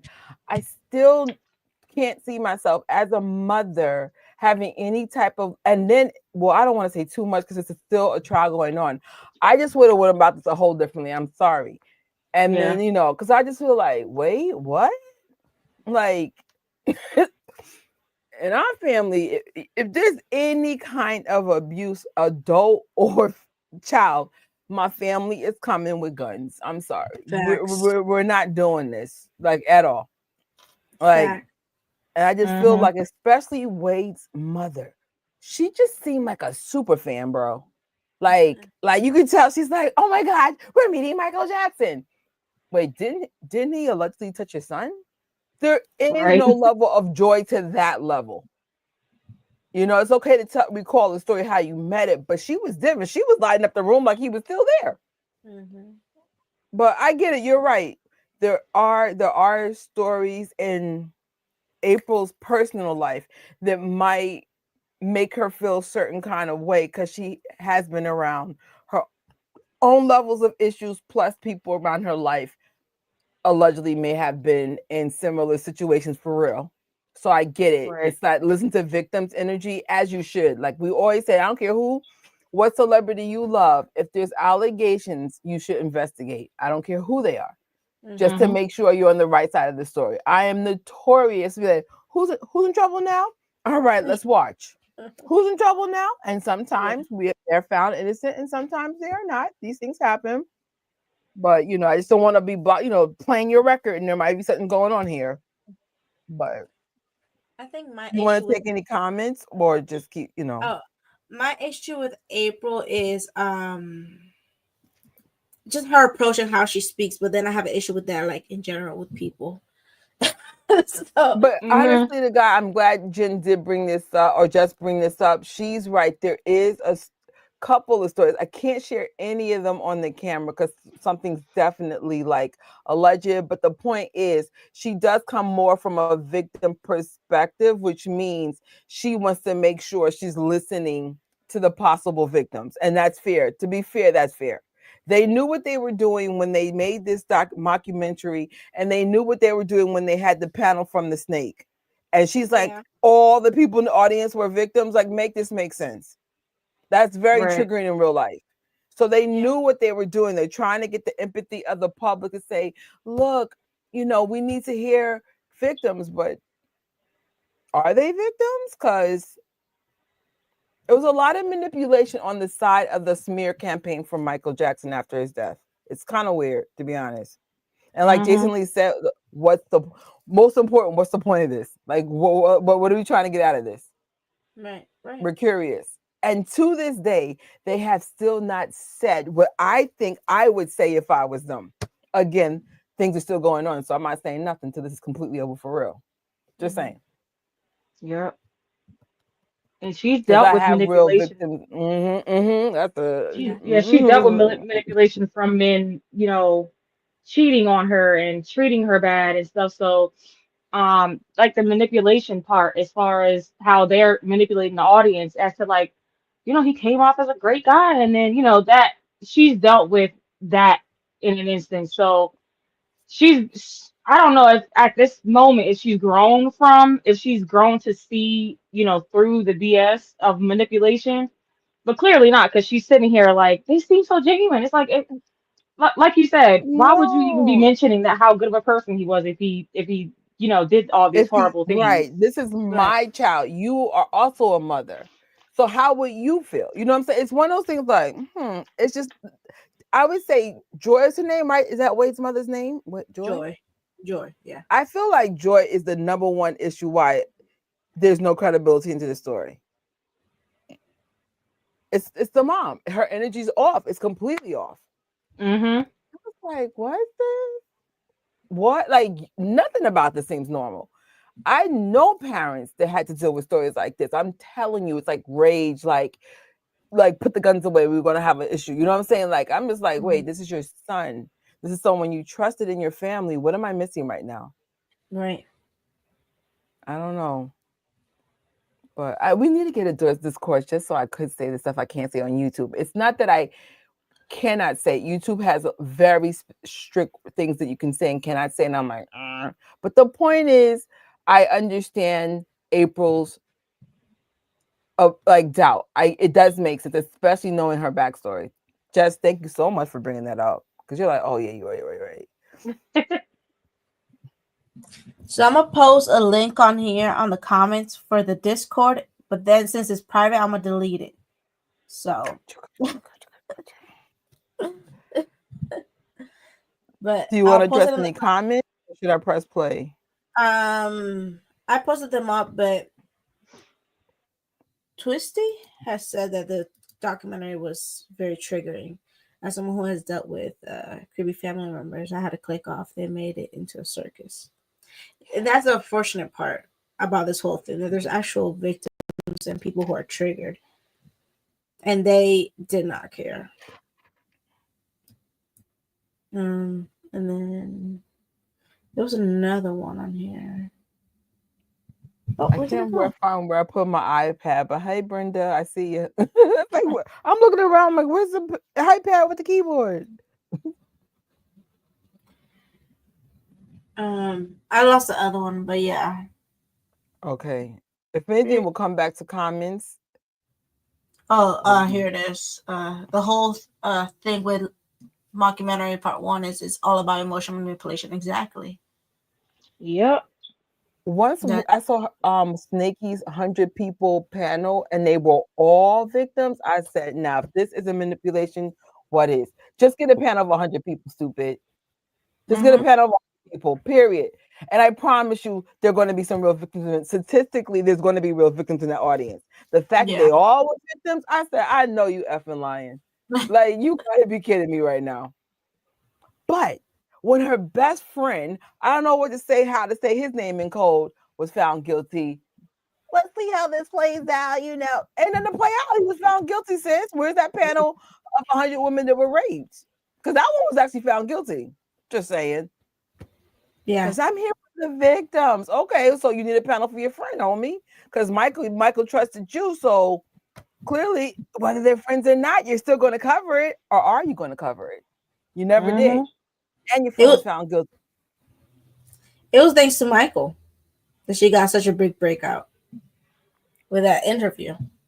I'm not gonna lie, Oprah was very, very, very successful. I'm gonna say regular, that's very successful, and then very, very when Michael allowed her to get access. She has been like, when we were kids, you never saw a woman to Oprah's level get that successful, especially as a Black woman. And you're right, it did take her to new heights, but I have to give Oprah her props. She did her thing. I just don't understand why she betrayed him like that. She did her thing. I'm not discrediting her on that, but Michael did give her that push. Yeah, he took her, you know, kind to of gave her another a big layer. push to another level, and she was very ungrateful to him after that. Even during 05, she did a whole show pretty much against Michael. Yeah. So, and then interview his family after he passed. Well, of course, to get ratings and views. She always backstabbed Michael.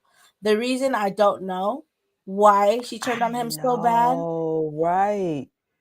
But Because I was just like, if she had covered her friend, I don't know what to call him in code, then I would have respected her better. But you didn't. You kind of like brushed over questions when people addressed it. And I went, whoa, I thought you were here for the victim, sis. Are you kidding me right now? Right? If this was, go ahead, Jess. I'm sorry. Oh no, you're fine. So if you want to know how she is, watch that episode of Shannon Sharp of Monique talking about I saw Oprah. that. And you'll get your answer. Yep. I saw that too. Dang. I have my own comments on why she does a lot of her things, but that's separate. Yeah, that's discourse kind of conversations. Because at the end of the day, you can, and I mean, it's responsible in our part too. There's a lot of allegations with a lot of things. I'm not even talking about Snakey. I just mean in general in Hollywood right now. And it's irresponsible for us to talk about things in that matter unless there's actual facts. So I'm like, but if you Google anybody we've talking about, dig, keep digging, y'all. It's really crazy what's going on in Hollywood in the last 18 months or whatever. It's been crazy, like to the point where it's like I'm speechless, and it's like not good speechless either. I'm like, bro, what the hell's going on down there? Because it's always been about a lot of smoke and mirrors and the facade, and you know, I've always said the joke is on us when the real hero has been the teachers and the cops and the firemen. There are some awesome celebrities out there, but the way stuff is coming out, it makes you realize, like, what? Like, we need to be careful who we put in the position of being celebrated. Exactly. Definitely. Just in general. That's like a general, like, because some people, maybe they were great when they came into the industry and then something corrupt them and then they became a different person. But the point is, like, I've learned a lot and I'm like, bruh. I can see why certain celebrities leave parties at 10 p.m. How they don't hang out with other celebrities. Like, I'm starting to understand stuff a little bit better now. So I posted the link of the Discord. It's Michael Jackson focused Discord. If you want to have like an open conversation on there, you're more than welcome. There's different chat rooms and different sections for these type of conversations. Like I said, I'll take it down in a few minutes because we're trying to keep it troll free. Please explain to me why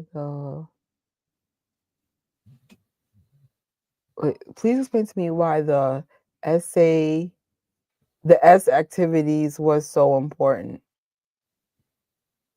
Which one is that one? Well, that's addressed to somebody. I'm trying to figure out in the audacity to ask Michael about his.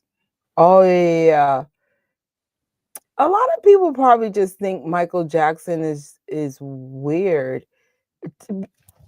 Just because he's not hypersexual like most male celebrities doesn't mean he's weird. It just means he doesn't want to like. I mean, I don't know what his sexuality in terms of being promiscuity is a thing, but I always get the impression that Michael's not like other male celebrities in sense of just hyper, like always trying to be with a bunch of girls. You know, just I've heard stories he's been with women, but you know, not like a billion women, like just more like, he had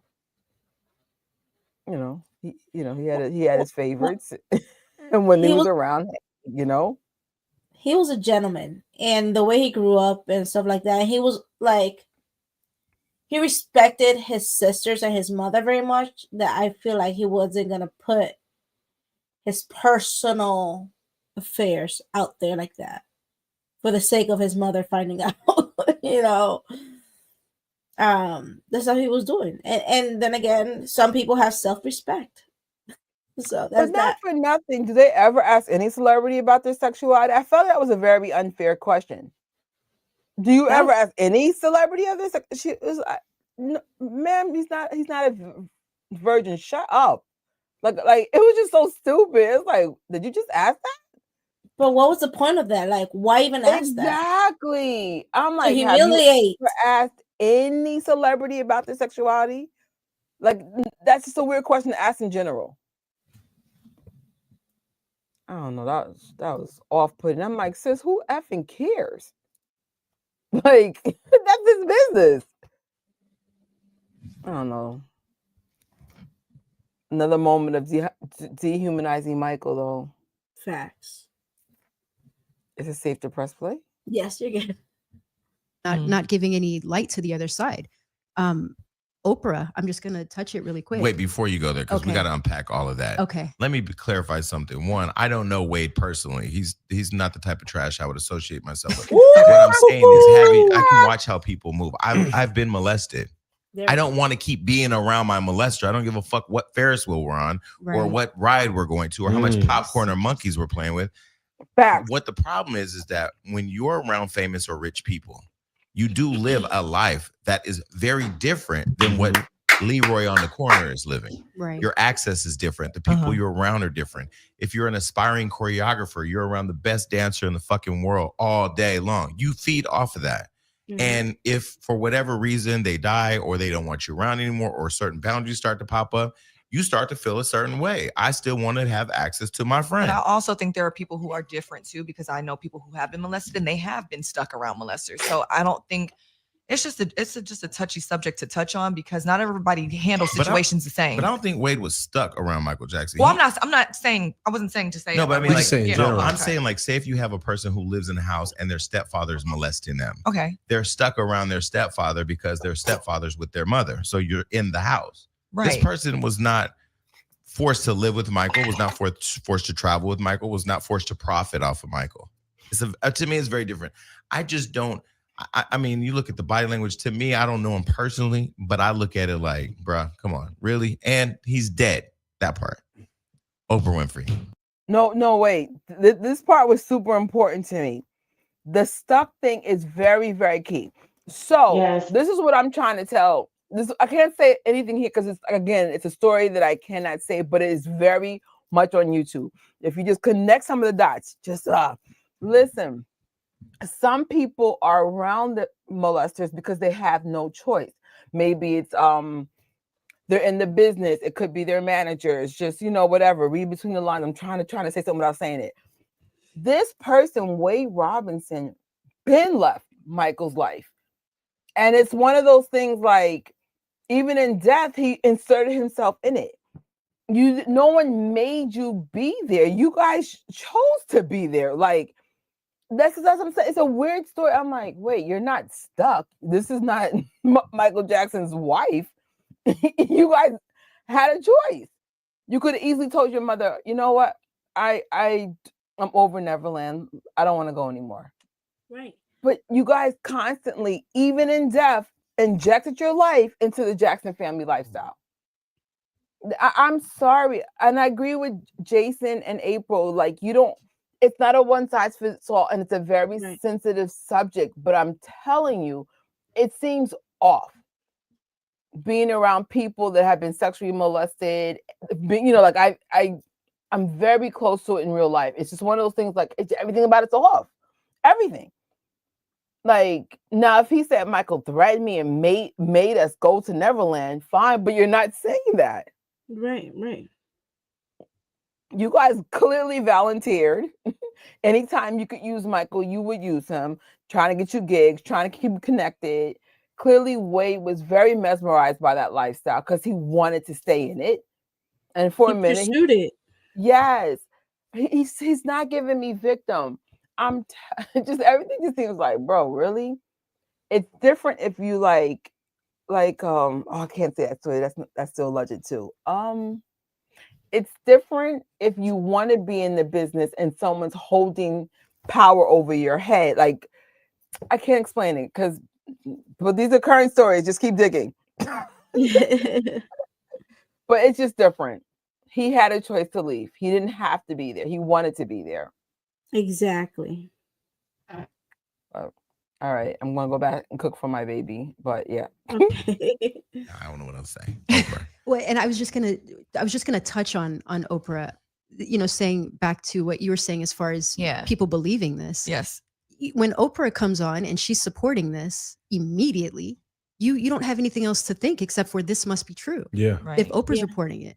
And that's part of what made me so upset, is that the media they weren't looking at this as a whole picture. They're looking at this as though it's a factual documentary. This is a one-sided film. Right. And that's what made me so mad. And then they're talking about him as though he had been known to be guilty. He was found not guilty on 10 counts in 2005. WikiLeaks just released the FBI documents that people don't even know WikiLeaks is doing this. It's WikiLeaks that put that stuff out. A 10-year investigation on Michael from the FBI reveals absolutely nothing to the point where they had to drop it. That started in 1993. Wade was around him at that time. If inappropriate behavior had occurred, this would have come up. And that's true, because the FBI has a 99% conviction rate. So if you're doing a 10-year investigation, that stands out to me. You're doing an investigation for 10 years and you find nothing where you have to drop it by the FBI. What was that? 90% conviction rate? 90%? What was that? He said 99. 99. Okay, just checking. Just had a, before I go back in the kitchen. All right, go ahead. Yeah. There's something there. Exactly. And so let's talk about Oprah. I mean, Oprah, to the Black community and to the world, is this iconic figure that she's the auntie that we trust. She's our mom. She's raised a lot of people. And when Oprah says it, it's true. What does the family think about Oprah having been the one person to secure a one-on-one interview with Michael that I've never really seen anybody else do after a certain period in his career, and then to come back full circle and do this interview? I can't speak for every person in my family and say what they think, but I know as a whole, we're disgusted and we're very disappointed, especially in journalism. If you want to give both sides a chance, if you want to give them a voice, do it, but be fair. That's all that we could ask for. We're not asking for her to take our side over theirs. We're asking you to be fair. And so for that reason, we're very disappointed. What methods do you wish she would have done, to make it more fair? How would you see it? How would you like to see her to take it? Right? Absolutely. Interview the other side. Yeah, interview the other side. And look into Wade and James. Their story has changed so many times. It's very one-sided and biased. Even their mother has put out interviews that contradict what they're saying today, that they moved here when he was 8 turning 9, but he was molested from 7 to 14. Everything is just constantly changing to fit this narrative that they're trying to tell. And it's sad to me because people don't know the facts. But I know she did say, like, even, she was saying that Oprah was saying, like, I don't know, what it is or if this happened, but I know that this would be great, for people who have been, I think it's a good documentary for people who have been molested to see this. But this film. I know how to stack the room, and Oprah's really okay. So when all the rumors were out there about Tyler Perry being gay, she did an interview with Tyler Perry and filled the room with a bunch of men and pictures of their perpetrator or pictures of them as little boys who had been molested. And then Tyler took the stage to share how he'd been molested, and it really became we ain't talking about Tyler being gay no more. Not that he is. I don't know what he is, but it became about Tyler being a victim of child molest, and that became a conversation. This room that she interviewed them, instead of it being investigative journalism where you're trying to piece together a story that may in the end show out to not be true because you've heard from everybody. Exactly. She set a room with a bunch of people who've been molested and a stage with guys who had alleged that they were being molested by Michael and had this conversation. But what I found to be un-Oprah-like was when she went on Oprah Magazine and they posted saying goodbye to Michael one more time or one last time. What did you think about that? I honestly felt like this is it. The public is going to play judge and jury on Michael, and a lot of it is going to be based off of this documentary and Oprah's mouth. And it just made me sick. It's time for another Hollywood hookup. So I don't know about you, Damage, but when I'm traveling a lot and we're trying to keep these bodies looking fit. That's right. The only way that I can do so is by using Open Fit. Oh yeah, me too. Which is bringing something new that allows you to sweat in the comfort challenge. My listeners get a 30. A judicial system. My uncle went through it. He was harassed, he was embarrassed and humiliated, but he did what he had to do. And he was found not guilty. And I think that needs to be respected. And I was pissed off that she would post such a thing. I can't even describe to you. I don't get very upset, but this one floored me. I want to say it made me more upset than the actual documentary. Well, I'll say that, and just for people that don't really remember the whole trial process, there was a kid who had described Michael's genitalia this went as far as to the extent that they photographed and went and looked at his genitalia. Embarrassing. So on the surface of just trying to humanize the conversation, we're talking about being indicted on charges that you can't even understand because you love and help kids. Genuinely, like I said, even in my own hometown. And this isn't a contrived story. You can go back and look at the Stockton record and see that this happened, where he came and he did all this for these kids that he had no reason to do that for. This is somebody who, there was Ryan White. Wasn't that the kid that had AIDS? Yes. And how close he was to Michael. Yes. Macaulay Culkin, who was close to Michael. Yes. And there were other kids that we all knew about that were close to Michael who've not come out and said anything negative or in support of. But why do you think the motivator for these two guys is just playing out money? Absolutely. 100%. And there is another child named Brett Barnes that I think I feel bad mentioning his name because all he wants to do is just live his life quietly and just do him. And I respect that. But I do need to bring him up because of the fact that they bring him up in the documentary as listing him as one of the boys who replaces them. They say that they were replaced by Brett Barnes and Macaulay Culkin as Michael's new lovers. Brett Barnes is adamant that nothing has ever happened to him, and he's upset that they're using his name in this context. He wants his name taken out of the film, but HBO is still continuing to air it, and that's disrespectful. You're disrespecting people's personal wishes and what they are personally saying.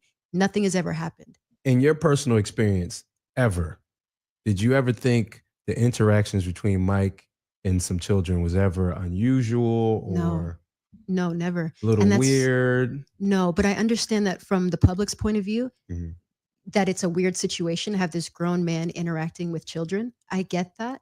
But when you're actually around it and you see him, it's something you immediately understand once you meet him. He's a child himself. Okay. One of the stories that I tell is we would have these family days, like I mentioned, and the adults would sit together at one table and the kids would sit together at another table. he would always sneak away from the adult table and come sit at the kid table just because he wanted to be engaged in what we were talking about. He could relate to us. And he wants to play hide and go seek and tag and all of those sort of things. And my grandmother would always be like, Michael, come get back over here. We have to finish this conversation. So he's very childlike in that sense. But never did that come off like unusual or No. strange. Like the way with he him did it. traveling with different kids and having them come No. on tour with him and being okay. No, and again, I understand that from an outsider, it sounds weird. Yeah. But I have to tell you, when you're around it, it's not weird at all. He's not this weird person. It's just not something that society is used to. And I have to say, there's another thing that this reminds me of, and I don't know what y'all's personal opinion is on it, but I'm going to touch on it. Sometimes you see things on social media where a father is being criticized for kissing his son, hugging his son, or being loving to his son. I think that's wrong. How dare you condemn a father for being loving to his son? We contradict ourselves in 5 seconds by saying that father doesn't love his son. He doesn't do anything for him. But this man who's hugging and being emotional is wrong and inappropriate. And I think that that's the same sort of mentality that Michael is getting. There's nothing wrong with hanging around children. People think that because they automatically assume that something inappropriate is happening. And I think that that's where the problem lies. But where were the parents? And this is my thing. If the parents are, because I saw a little bit of the documentary, you saw more of it than I did. Yeah. What were the parents saying? Where were they if they were so concerned or so? They were around. They said they were around, and the parents were starstruck. Yeah. They were saying they were starstruck. And, one woman which was Wade's mom was saying, she left her husband. I mean, he pretty much hung himself because she left with her kids and moved from Australia over here. And the husband was like, are you crazy? And she at the time said, no, she thought she was doing what was best for her family. But when she looks back on it, she realizes that she was starstruck. I believe these parents were obviously more in love with Michael than the kids, and the kids just happened to fall in love with him because of the parents. So the parents are partially to blame if they want to sit here and say this. So so they understand this. We're saying that it's about money, and they're saying, well, Michael's dead. How are they going to get money? Michael has an estate. Exactly. And the estate, Michael at the time he died, owned the Beatles catalog. The estate, they've since, I think, liquidated that or somehow. Correct. Yeah. So the estate is worth a tremendous amount of money. Right. And so even though Michael's dead, they would still be able to try to pursue money against the estate. That's what they're trying to do. Okay. And so for people that are not understanding how this could work and saying, well, Michael's dead, well, why would they come up now? Because they're not going to get any money. Do you foresee coming soon a civil lawsuit? Yes, I do foresee it. I'm not speaking on anything that I've been told. It's just, I do foresee it. That's what their goal is. They tried it before, it got thrown out. And now they need to convince the world that this is something that's a possibility. So that is, and my understanding is a few nights ago, Dan Reed did an interview trying to attack some of the things that I had said. And in that interview, he ended it by saying, Wade and James are going to be suing the estate and everybody needs to back off and leave them alone, is basically what he was saying. So he kind of confirmed it himself, the director. And the estate's filed a $100 million lawsuit against HBO. Correct. And for them, it's not about money, or No. what is it about? Is it about just shutting down this documentary? Is it about protecting Michael's image, or is it all of that? I can't speak for the estate, but I imagine that it's got mostly to do with the biasness of this documentary. It's not fair, and nobody's going to sit by and watch them do this. It's not okay. So sometimes you just have to. There has to be repercussions for actions, and that's the repercussion that you do to a business. You have to file a lawsuit. So, Catherine, why has she been silent? My grandmother she's an older woman, and she's fought a lot of battles. She shouldn't be fighting any battles. And I'm sorry that this is even happening where she has to even consider fighting this battle. And I hope that she stays out of it just because of her age. She doesn't need it for her health. We want her to stay around and live as long as she can. I don't want my grandmother having any further complications or anything of that nature due to something like this. But she's aware of it, and she hasn't seen it, though. I don't know if she's seen it, to be honest with you. I didn't, when I see her, I don't bring it up. I just try to keep it family and keep it light. I don't even want to bring this up to her. Does she ever vocalize what is her understanding of how the world could be so cruel to somebody who's been so nice? With my grandmother, she's been around for a long time and she's seen the times. She understands what it is. She knows what it is. This is nothing new for us. They've been fighting battles since before I was born. And like you said, I'm 37. This is nothing new. I know this to be a fact since I was 5 years old.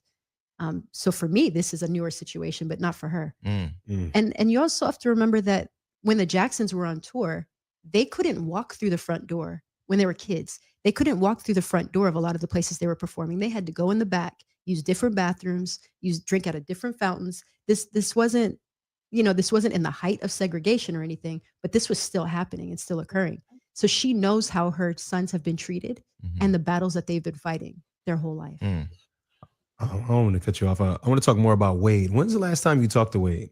So actually, the last time I spoke to him was after my uncle passed in 2009. But previous to that, I hadn't spoken to him since we broke up around 2000 or 2001. When y'all were together, did you ever see characteristics of him maybe being a liar or somebody to do something that just benefits him? Or did you see any of those? That's how he is. He's very narcissistic. And I'm going to touch back on something you said in just a moment, or you asked.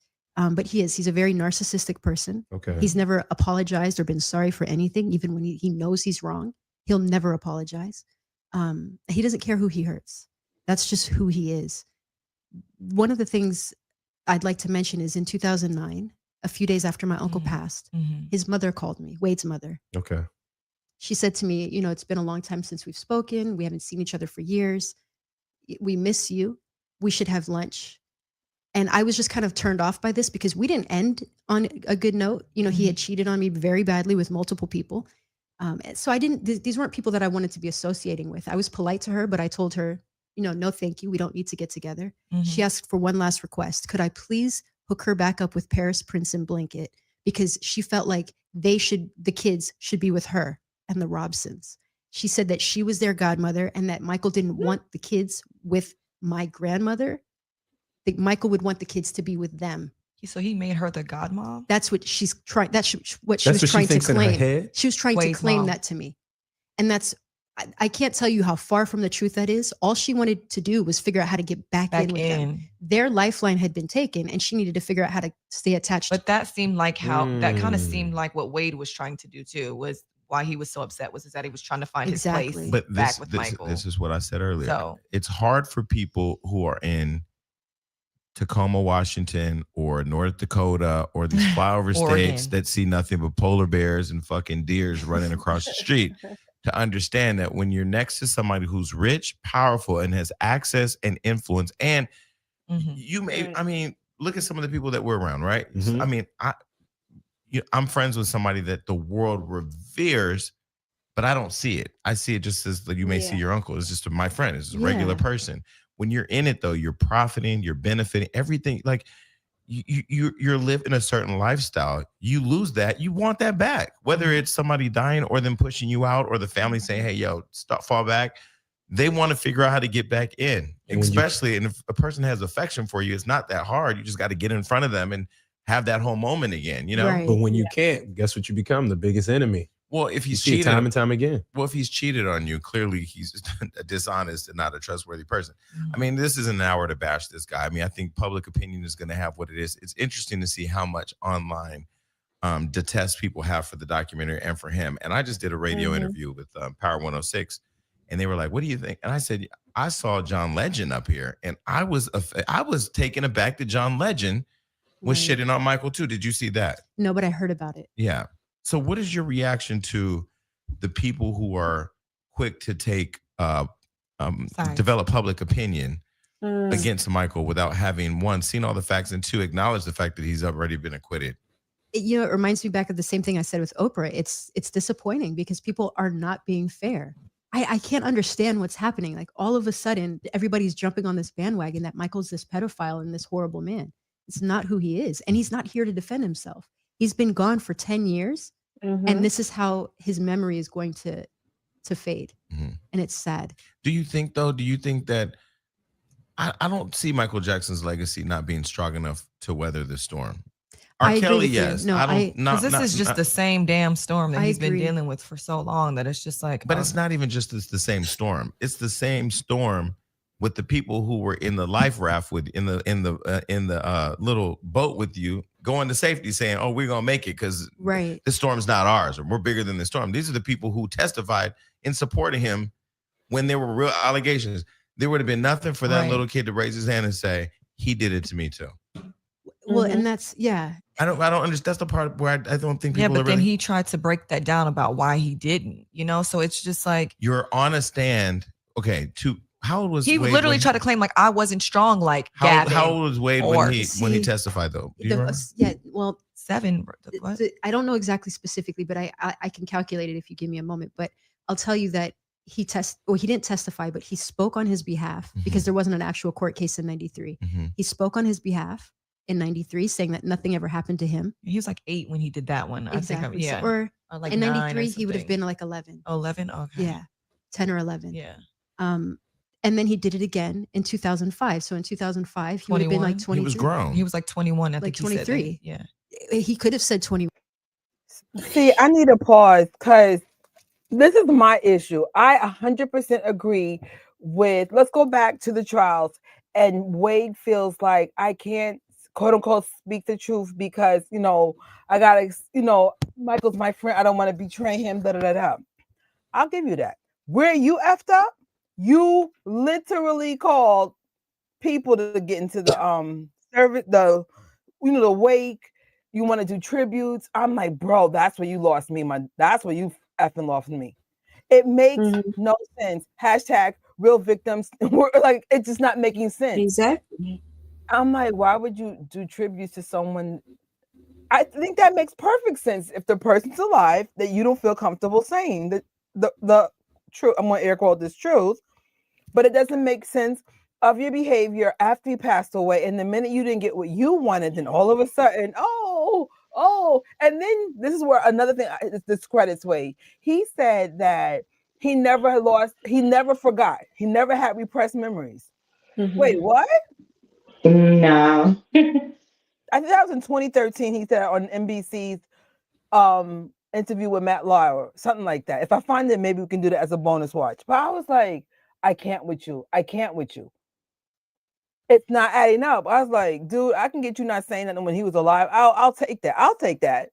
But then it's like, why did you do all the stuff for Michael Jackson after he passed away? That's weird. Exactly. But my issue is I get it. Maybe after some time he still hadn't dealt with it after Michael passed.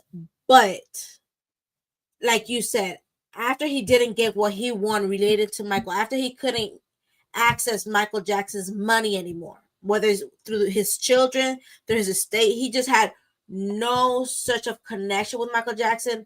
That's when he threw this. That doesn't make sense. That's an issue. Doesn't at all. I even heard of people who have actually fell in love with their abusers, but I'm like, I think his timing was disgusting. The minute you didn't get what you want, like they were saying, there's nothing worse than telling people what you're going to do in the industry, then it's not happening. So now you're feeling the kind of way. I think his timing was disgusting. Like I was like, bro, if this is a real story, time is not on your side. Your timeline is disgusting. But I was like, come on. It just conveniently.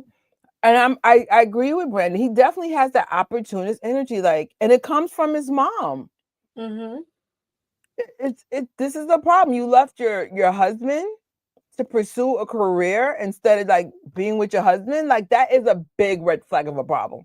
To chase after Michael Jackson. Yeah. After what she could have gained after Michael Jackson. Because I think Michael Jackson was the one who helped them get their visas.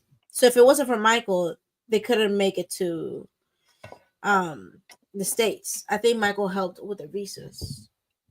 As much as I love this family, and literally my channel is called I Love the Jackson Family. My family comes first. You know how that's your husband, the father of your child. I don't get this. I'm like, clearly she's an opportunist too. Maybe she felt like, well, you ain't doing enough for us, and let me go to Michael Jackson and go over to Tinseltown. It's not making sense to me. And this is someone that I've been around this family for almost 2 decades now. I truly love this family. Don't know them personally, but I get the thing about the Jacksons. But at the same time, I'm still in New York. I'm sure I could have found a way to work for them at this point. I want to be with my family. Period. I can work on my computer and say what I have to say from my computer. It's just a weird story, bro. Any comments addressing any of this insanity? Let's see. Oh, they were talking about how John Legend talked about shit about MJ Last year when I was watching this video. Yeah. He's canceled.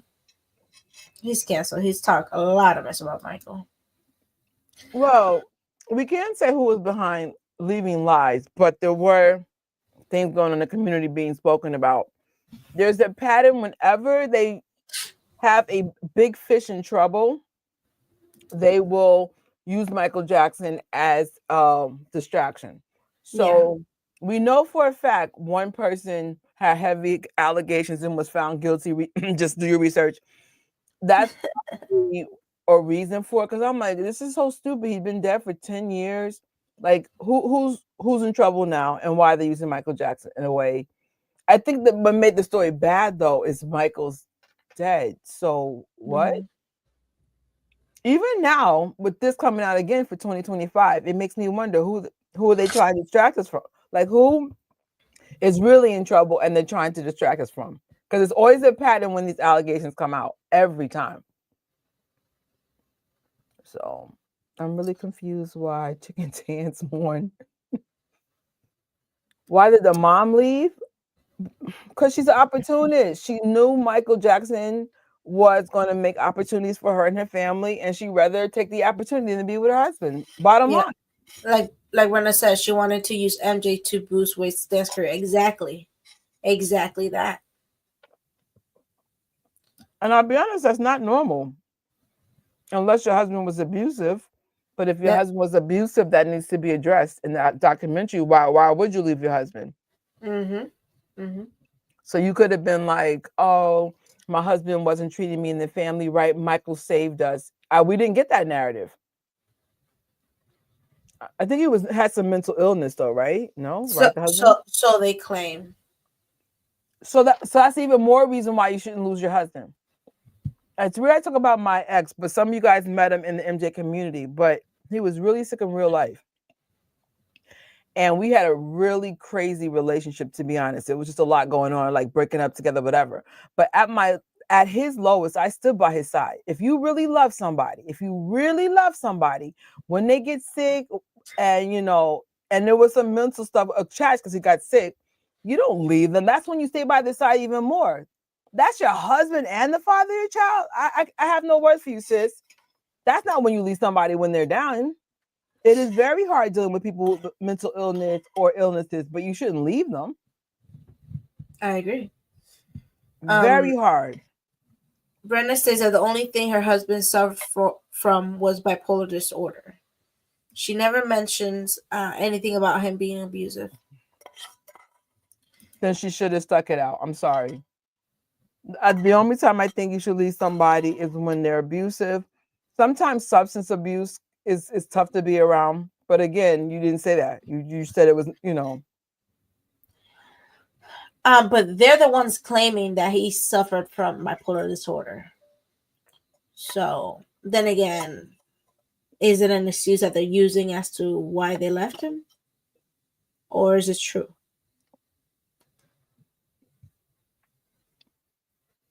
You just never know with them. So I don't think that's grounds to leave somebody for no, not at all. Like marriages or long-term relationships are very tough. Like if you're the kind of person that can't deal with hard times, don't get married. I'm telling you, like, because things will happen, the relationship will be challenged, and most people they can't handle it. Clearly, she couldn't handle it. I was like, okay, so he has bipolar disorder, okay. Like, and should we press play? Or you can, yes. This one's really good. I love this. I'm like, this one's really good. 21, but if he's born in 82 and we're talking 2005, he's about 23 years old. So let's say 21 or 23. 21, I owned a home. 23, I owned 2 homes. I had great careers. I was raising my little brother. I was a grown-ass man. 23, you couldn't have said, look, I need to come clean right now. Well, he said he was too afraid to have Michael being taken away from his children, and that he wouldn't have forgiven himself because he was so compassionate and all these things. And, that's what he was. How old is he right now? 37. He's 7 months younger than me. So 24, 25, 27, 30, right. 32. I mean, none of it makes 34, 36, 37. Come on now. No, it doesn't. It just doesn't add up to me. But you know what they say, the best lie has a little truth in it. So if he is lying, for him to talk about the compassion and all the good things about Michael, make you believe it even more because you're speaking to the qualities of this man that everyone sees. And then you're like, but that's what I was that's what I was saying earlier before the interview. There's no way they could have came out and said, Michael was the evil man. Exactly. He was this. They didn't say any of that. That's what makes you feel But that's like, the thing. They can't say that But because this- there's too many testaments of Wade coming out vocally and saying Michael was amazing. He was this. He was an amazing father. And he still has. But he can't change his tune. Right. You can't. He'd be contradicting every interview he's ever done. What is a choreographer? What is Someone that teaches how to dance. They put Dance moves. They put an entire experience together to entertain you. That's what a choreographer does. So you think it's a script? I'm saying that he could not have come out and said Michael's the boogeyman, and he's been the boogeyman all these years. I just woke up and realized because there's too many receipts out there him saying otherwise. Exactly. So you have to be able to balance. But I'll be honest, that's what they should have said. What's that? That he was the boogeyman. They If should have. that's you know what I'm saying? Yeah. Like, Yeah. that's what They I'm would- like, I couldn't see myself talking highly of someone that abused me. Period. I I don't know. don't even know. I don't It's know. not like Jason Lee said. It's not making sense. It's not adding up. To me, it was all bullshit. I can't Yes! even watch it because That was and you know, me. That people was say, oh, me. well, there are people just married to Michael Jackson because of his music, or married to Michael Jackson because this Right. image you're trying to hold on to. This is a Nah. person. If you go back and you do your homework, YouTube is there, Google's there. This is a person whose whole life was dedicated to bettering the world, bridging the gap between races, bridging the gap between the LGBT community, bridging the gap for kids with needs like Ryan White and other people. His compassion was unparalleled. So the craziest part and takeaway that I take from it is, as much as I've been a kid who's been in foster care and group homes and shit, and wanting to really help kids, I don't want to fuck with them now. Right. I don't even want to help because you don't even want to get. If Michael Jackson could be drug into it, anybody can. Anybody can. Yeah, that's what I was saying, looking back at it, but you answered that. Would you wish he would have moved differently after the first civil case came? But like you said, I know, like you said, you are who you are. Yeah. And especially when you know that he's not done anything wrong. Mhm. And that's just not who he is. Why should he have to change? Why should he not do good for other people because he's afraid to? That's just not, he's not going to stop. What's up, y'all? It's time for another Hollywood hookup, and I want to tell you about sections such as like Apple. Dang. No, I know she's been very busy. I'm not using that as an excuse. I just haven't spoken to her about this. I spoke to her just before the top of the year, and I didn't know about this and that. I have to. Hollywood. In support or in defense of Michael. I've been so busy that I haven't spoken to all of them about this specifically, but a lot of them have been reaching out to me saying that they're proud and that they're happy that I'm doing this. They're surprised because I am very quiet and very private. But they know that I'm passionate about this and that I have to speak on it. So they're proud of me. What about Janet? Why has Janet not said anything? I don't know. I know she's been very busy. I'm not using that as an excuse. I just haven't spoken to her about this. I spoke to her just before the top of the year, and I didn't know about the documentary at the time. She may have, but I didn't. So she and I haven't spoken about this specifically. I had heard that she didn't speak out because, I had just heard from rumors, people saying she hadn't spoken out because she didn't want to shed any more light on it. So she It's didn't even want to possible. acknowledge it. That was the sentiment with my father and uncles initially as well. When I told my father that I was going to start speaking out, he said, Brandi, this thing is just going to die down. This is some more BS that's coming our way. And, I don't want you to feel like you have to fight every battle. We just have to live our life. People know that this isn't true. But I had this feeling that this was not going to die down. And especially once Oprah did what she did, this just turned a whole other corner. Do you think Oprah betrayed Michael? Absolutely. Absolutely. 100%. And I feel like she betrayed not just him, but my family. After he passed, she asked to do an interview with my cousins, Paris, Prince, and Blanket. So my grandmother invited Oprah over to Havenhurst, to my grandmother's house. And they had a sit down. My grandmother otherwise would not have allowed Paris, Prince, and Blanket to do an interview. But because Oprah was being so sincere, she allowed it. And so I feel like we've let her in so many times. And this is how she repays it. And build trust. Because again, Exactly. the Jackson family doesn't just let anybody in off the street. Exactly. What would you think Oprah has to gain from supporting a documentary like that? honestly, I think this is way more political than people realize. Yep. I can't speak for specifically what. Facts. Yep. Facts. I think the rabbit hole's so deep that if we really knew the truth, we're not getting back out. Again, I need y'all to like keep current. So there's current events of things going on. But if you guys have been following all the stuff that has happened in the last, I'm going to say year, there are people's names that have been mentioned. That's why I said, and believe it or not, it is even connected to somebody on this panel. That's like, child, please say y'all are following this story. So it's just like, that's why some people are more sensitive to it because it has hit home. What I could say is it's something most of us will never understand because we're not connected to that world. But it's a lot of stories coming out.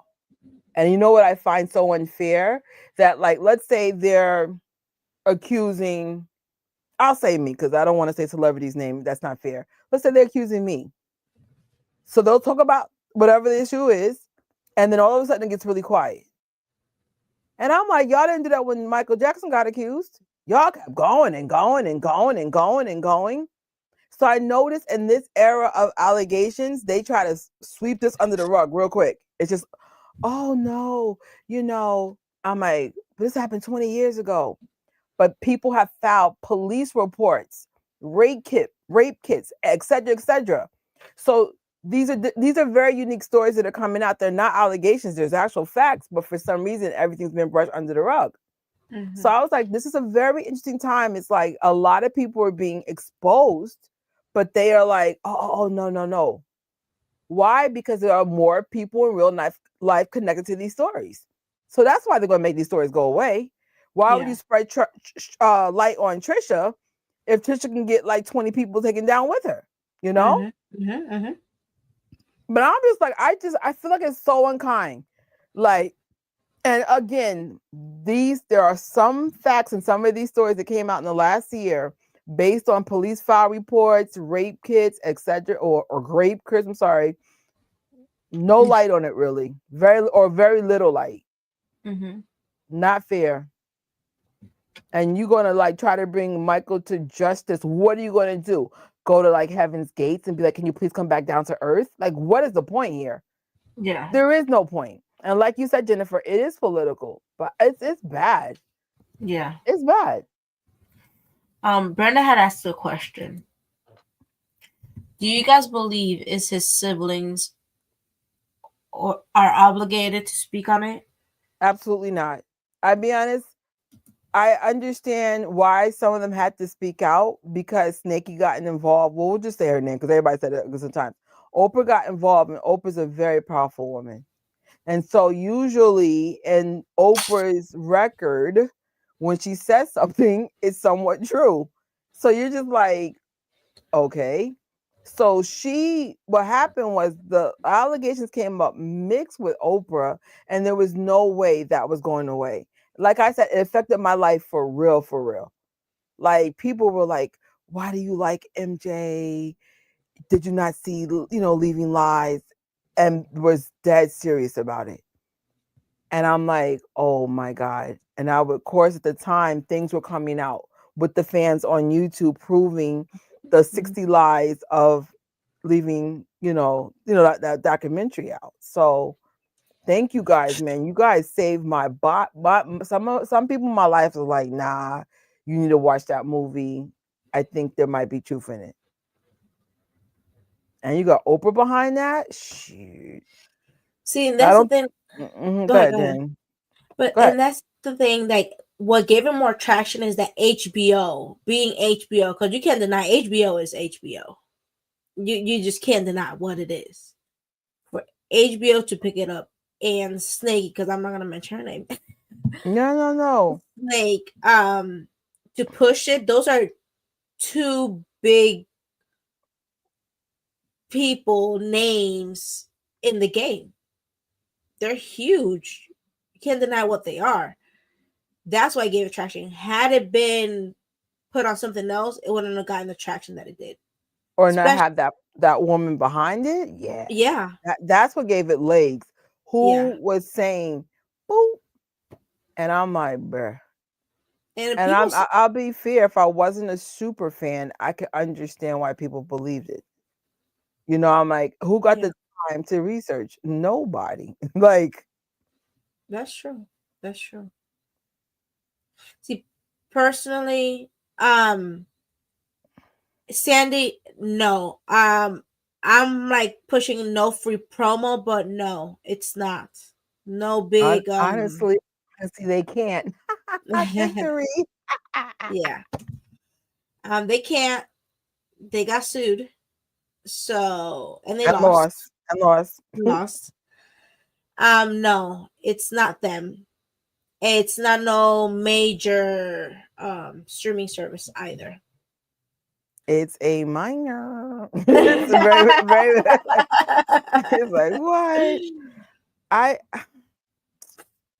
honestly, I'm curious to see what this is about. I think it would have been different if Michael was alive, but I'm like, he's dead, so this makes zero sense. This wouldn't have happened if he was alive. They wouldn't have pulled what they pulled if he was alive. I don't think so.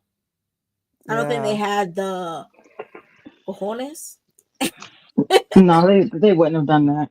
And they would have tried to find some other way to try and get more access to Michael. I think Wade would probably try to push more to either work on, I mean, what's his name? Chicken Dancer. He thought he was the bomb diggity. Did he ever? Yes, Sandy, yes. Did he ever dance for Michael? He didn't get chosen to dance on This Is It.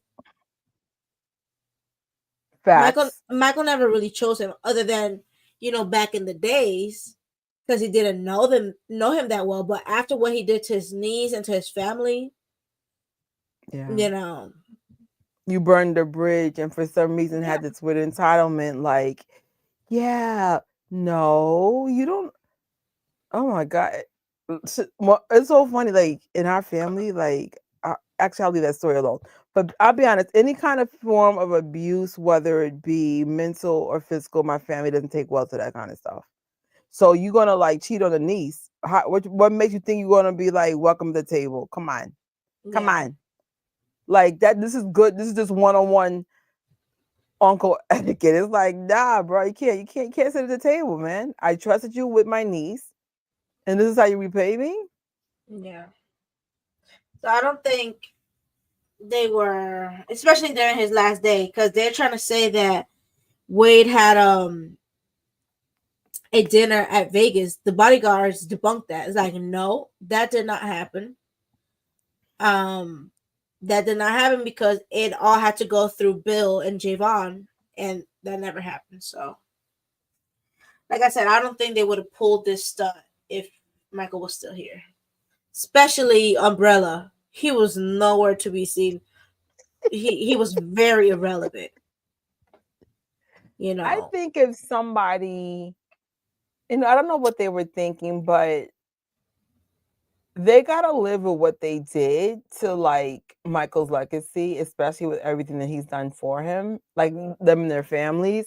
Like, I don't know what they're going on, like what's in their head, but it's a mess. It's just messed up. It's not right. Cause I was just like, especially Snaky or Chicken Dancer, he had a chance to quote unquote speak his truth by not ever doing any of those things for Michael when he passed away. And his timing was disgusting. I was like, oh, I didn't get MJ1. Oh my gosh, I'm gonna, write a book. Go play in traffic, brother. Like, and get hit, and please get hit, because it just doesn't make any sense. I'm sorry, it doesn't make sense, and it's not fair. It's like if you're going to come with those allegations, you have to come out with facts. They have to be like provable. A lot of the stuff you said got the debunk, both of y'all, and that's my issue. There's no way that I gave it. I didn't see, LW whatever. I didn't see the movie because I didn't want to give them the ratings, but a lot of it came on YouTube, right? Because they needed to take clips out and talk about it. So I saw it in that way. And I'm just like, bro, those were heavy allegations. The least you could have did was like be honest about it. And it's just like too many things just not adding up. I love this guy, the guy we're watching, Jason Lee. And like he said, he's a real victim. He and again, I don't want to say all victims move the same. They actually all move differently. Females usually have a different reaction from males. And sometimes people do still are around their accusers for whatever reasons, maybe because they are, stuck in a situation like, if I don't stay in the situation, I'm homeless. It's all different. It's not a one size fits all, but I have to admit nothing's adding up with these two at all. Exactly. Not one thing. There's not even something you can say, well, that sounds compelling, or that sounds like, there's nothing.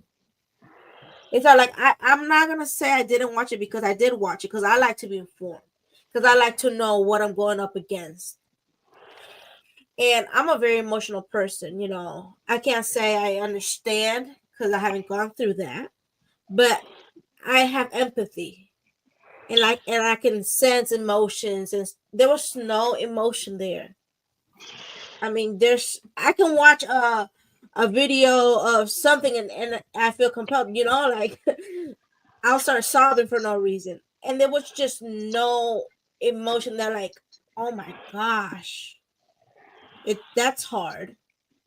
It's hard what they're accusing Michael of, knowing that he's innocent and stuff, but there was not one thing that made me be like, oh wow.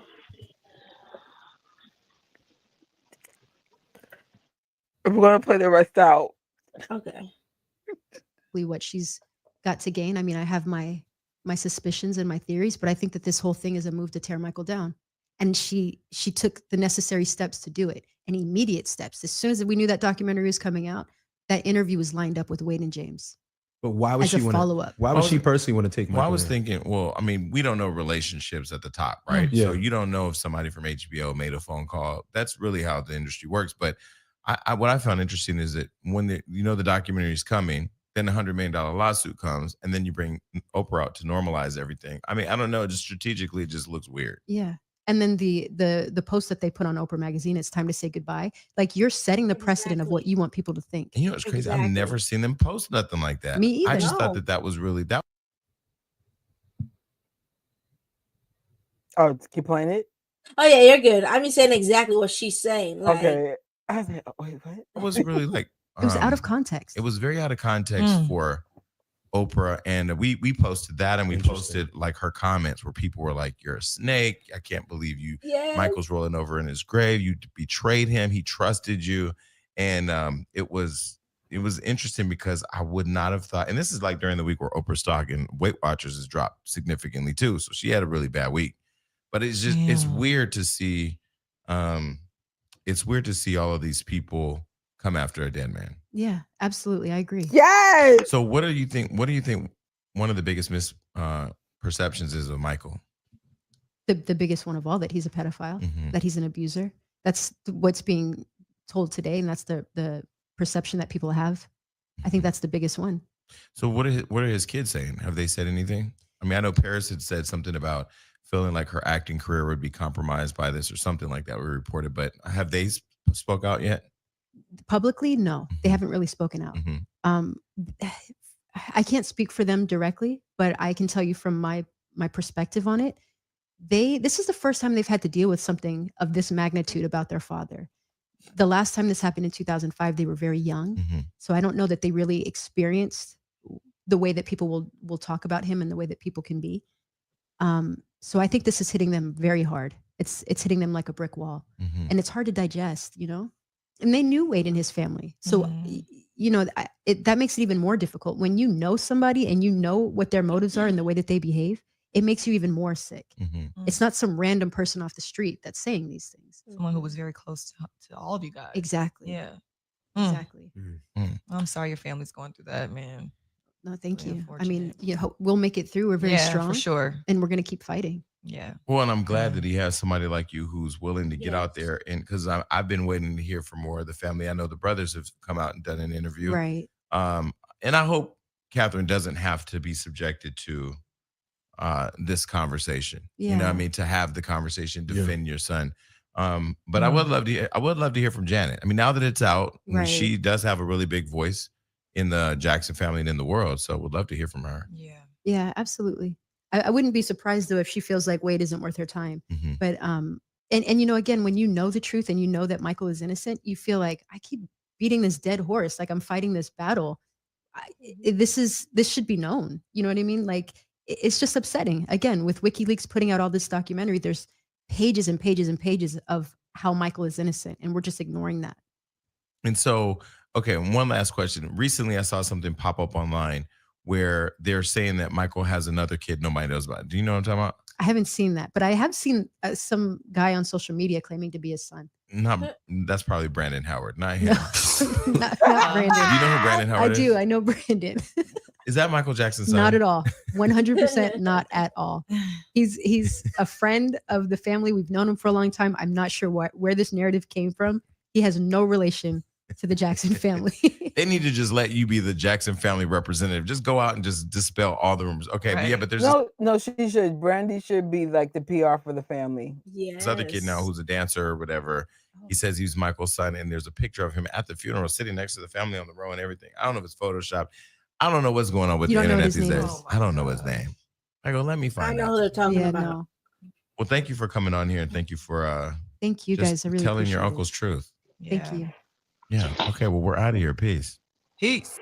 I think they're talking about what's his name? Omar. Yeah. Hi, Jess. Are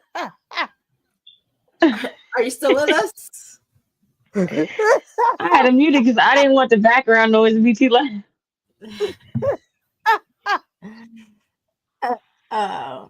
It's a private joke. That was like, hi, Jess. Cindy, the part I don't get is how these people live with themselves and sleep at night. I'm sure they don't sleep. You just have to be evil, not caring, and disgusting. That's all. You have to have no heart and no remorse. That's how they've done this this whole time. Paige says, praying that the case will be dismissed before it goes to trial. It was set what for 2026? I hope so too. It got thrown out years before. Yeah, I'm surprised this is still a thing. I'm like, this is still a thing? Yeah. And they keep pushing the day out and pushing the day. It's like, oh my goodness.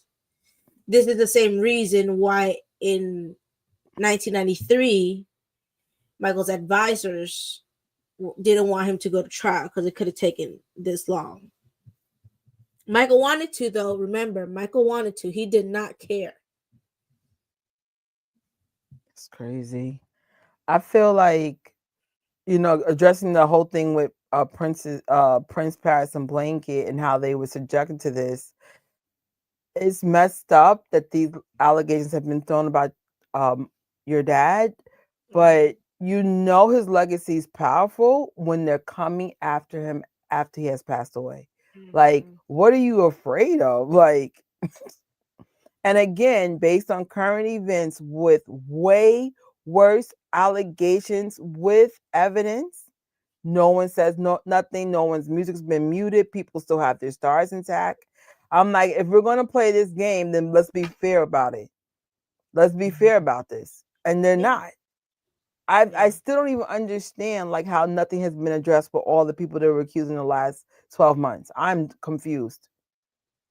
But you're going after someone that has been found innocent several times by the court of law, and even after the fact, even proven when the person passed away, and y'all still with this? Like, there has to be a way for this to stop and mean it. Sandy had asked, how many times can you appeal in the state? Seems to never end. I know, right? I mean, I don't know the number, but this is just, it feels like a game now. Like, is this serious or is this serious? I would say with all Michael's siblings, don't address this anymore. It doesn't even make sense. Actually, the whole family at this point can just stop talking about it. It's not fair. Your uncle, father, cousin, whatever he is to you, has proven their innocence. The fans have proven the innocence. They shouldn't have to talk anymore. That's one thing I do like about Janet. She doesn't address things like this because it doesn't make any sense. But I get that. It's not their it's not what they're here for. I get it. But do you think that hurts Michael a bit? No, not at this point. Because remember when the documentary came out, the brothers did come out for a minute. And then eventually Janet did address it in her documentary. Of course, some of the second gens addressed it, like a Taj and Brandi and Siggy and them. But at this point, once the fans and the estate have proven all that stuff, not all, but minimum 60 things were wrong, that's it. This shouldn't be able to be back on the table ever again. But what you can do, though, is address the ones that are in trouble now, the ones that Corey suggests. Like, there are way bigger fish to fry here that are actually alive that you can't convict or you can mess up their legacy. Yeah. I feel like in the town of Cuckoo Town, sorry, Hollywood, but y'all got a lot going on. It's not good. I think it doesn't make, it just doesn't make any sense. It doesn't. And that's why I'm like, wait a minute. Like I said, when I said I've been following these stories really, really good, I could say some stuff and make your head spin. That's why I said my whole night, most of my 90s music has been destroyed. I'm like, I can't even listen to it the same. I get it. And we shouldn't push it if it gets no traction. But if it does. I said we should wait till we get there. Because I was like, have these YouTube videos out. We have better resources now than we did then too. Yeah, like I said, like no free promo, no nothing. And the family shouldn't speak on it. This is coming out. No. But if it gets traction, I think that I'm not saying the first gen. I don't think the first gen, but the second gen should at least fight for Michael a bit. I'm not saying they have to. I'm just hoping they don't have to. They don't have to. But I am very thankful and very proud because we were fighting back in 2019. We were fighting for our lives. The fans were. So I'm very thankful that Tosh stood up and said something, that Brandi stood up and said something, that Ziggy stood up and said something. After it got kind of big, the brothers just stand up and say something, and I get that. If it doesn't get the traction, leave it alone. Whatever, it is what it is. But if it gets big, I personally appreciate what they did for us and helped us out and gave us a lending hand back in 2019. I'd appreciate that same love. Yeah. So I get why everybody had to talk the first time, well, not the first time, to 2019, because they were playing Insanely Dirty. Like, there's dirty and then Insanely Dirty. Yeah. And I was like, all right, you have to address it. You got a powerful media house behind, a person behind that. You have to address it.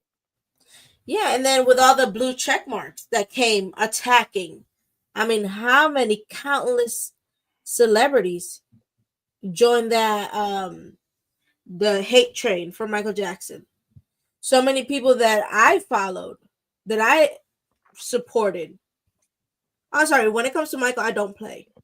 I could love you. I'm a fan of a couple artists. Thankfully, those artists have always respected Michael, supported Michael, but as soon as and I've followed these people for years, I grew up with them. Those people ever disrespect Michael, I'm done with them. For me, it's all Michael. First of all, he's not here to defend himself, and he doesn't deserve the BS. Yeah. But at this point, if it's not like legit videos, I'm not entertaining this. I'm not. Nor do I have to. Like, I'm not. Somebody wrote in things, can't defend if I don't watch it. There are ways to watch it without giving them views. Try to find a way to not give a view, but there are ways. There are ways. Try to figure out if you know. But I know YouTube. YouTube won't be messy. So it's going to be clipped out and people are going to start breaking it down. So I'm like, I don't want to give that particular outlet the views. That's my point. It could be through a third party. It won't be Yeah. through that direct link or that direct channel. No, there was other ways. I'm not gonna say, I'm not gonna put myself out there, but there's other ways how I watched it not last year, but 2019, and it wasn't through HBO. There was other I'm ways. gonna put something in the private chat. Gotcha. Jen. But if you Maybe want that's to a just, possibility. I was just gonna say that right now. Got you. Okay, I was like, there might be a way we could do it, and it'll be like one view instead of like whatever. I'm gonna try. Can I say that out loud? What you said? That part we can't figure out. We'll figure out how to let y'all know. But we gave you a hint. There is a way we could, you're right. You're absolutely right. Can't defend if we don't watch it. We'll figure a way without giving the views to this person. Because you're right. We have to know what we're fighting. I get that. Yeah. And like that's what I did in 2019. Like I wanted to know what they're saying. I'm sure there'll be ways, and I'm sure I'll find a way. But if you guys go to the link that I have provided previously, we can chat and stay in contact. Again, if you want the link, hit me up on Instagram. Let me put that on because I am Jen Jackson on IG. That is not it.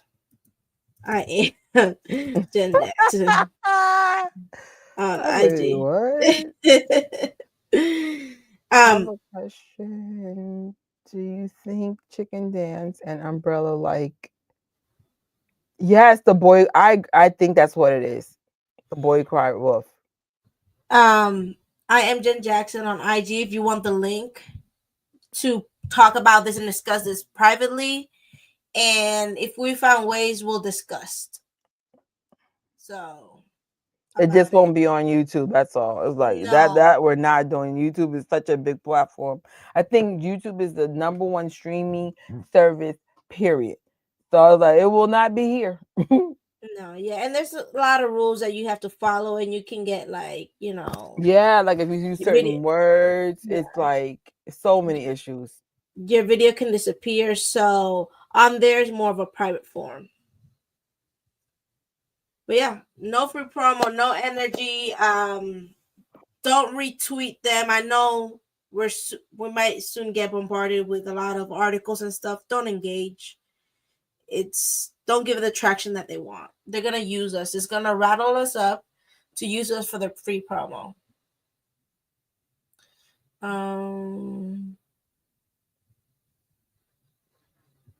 We should also go watch out for versus real. Tether stories if you want. I have no. I'll check that out and I'll add it to the playlist. Let me look for it up. Anything else you want me to highlight? No. The next one's next Tuesday. This is going kind of quick. I can't believe we're like halfway done now. Next Tuesday on the I Love the Jackson channel, we're gonna try the Jennifer format and put it on the screen, and hopefully there won't be any issues. So, because it is easier when we can see it all together for real. So, I'm glad this format worked. I was scared for a minute. It just depends who the original person is. So, me personally, as long as people are not being mean, I wouldn't care if someone used my video to commentary on. But as long as people are not being malicious, but some people are different. I get it. You have a YouTube video and then it's like they're not even getting credit for it. That's why we're like, oh, please, whatever videos we're showing, still go to those channels, like those videos, maybe rewatch it without the commentary just to give them the support. Yes, definitely. And I will link up the videos that we've been watching on here on the description for sure.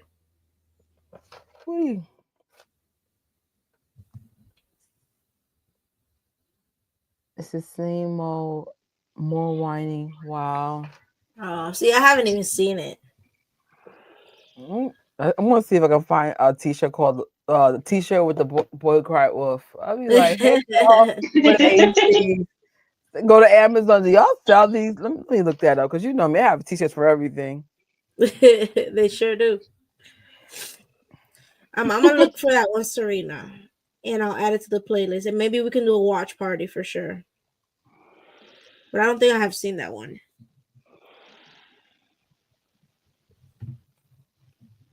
Apparently so. Jess, you good? Yep, just Saturday at 7. We got the 2000s party, so come through. We're not busy. To the jam station. Oh, and they were talking about like Janet on here saying something supporting. Well, I saw Janet Jackson in Vegas back in February, and she actually has 3 touches of Michael in her show. So she does a little in one of her songs, she kind of like merges the song Jam in it. And on the other one, she does How Time Flies mixed with The Lady in My Life. Oh, Jamie telling the set list. It's okay. Or are you guys gonna watch it? But okay, so and she plays Scream. Oh god. But so she does pay homage to her brother, and she hasn't taken him out from her playlist. So and she actually added more to it. So she's still showing love. Just had to say that. Sorry, Trish, cover your ears. Why? Because Did you hear her? She said I said the playlist. It's out there. There's a lot of videos. No, I saw the live, remember? Yeah, Oh, okay. she was with us when we did the recap. Yeah, I saw the recap. I was like, y'all broke it down. It's all good. There's some people that they don't really like it. So I was like, oh. But I don't care. Yeah, I'm a big spoiler alert late. But no, she's still showing love to her brother, and when that came out, she didn't take out Scream. And then now she's added even more. So that's beautiful to see. Oh, I was screaming. And the Jacksons also incorporate, they play his song, but they play like Michael Jackson's song. They incorporated. What was the name of the song? Can't Let Her Get Away. I can't let. Yeah. So I can't let her get away. Yeah. I had screamed so loud when I heard that because I wasn't expecting that. I didn't know they were going to play that song. So I was like, oh my God, it's Michael Jackson. Well, no, duh, that's your brother. But that was like so unexpected for me. But yeah, Trish, Loving Neverland Part 1 and Part 2, Tuesday, March 11th, 2025. Loving Neverland Part 3, Tuesday, March 18th, 2025. And then on March 15th, we have the documentary Never Everland, the real story about Wade and Michael. And there might be a bonus, like we said before. So just if you think there's something, the whole month is for Michael, as we're marching with Michael for this marathon to get the truth out. So we just, whatever you think we're missing, just let us know. Yeah. Do you guys let me ask the chat. Do you guys want us to continue doing this? Do you guys like enjoy it? Let us know. We enjoy, talking to you guys. So let us know if you guys want to keep this going.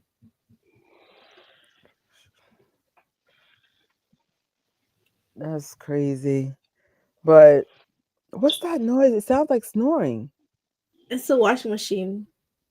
Oh, I thought she was snoring. I don't know if you peeped it. I started laughing to back up the camera. Yeah, like out of nowhere, I was like, bro. I was like, yo. It might be the way I'm breathing. It could be the way I'm breathing on here. I thought you fell asleep and you were snoring. And I was like, oh no, you pulled a Trish. Yeah, I might be breathing a little heavy on here.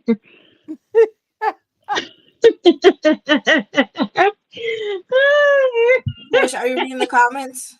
Yeah, I am. Awesome. Thank you guys.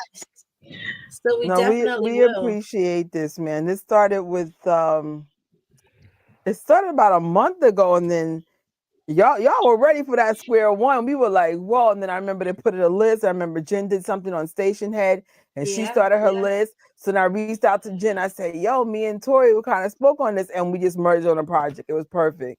Yeah. It was perfect.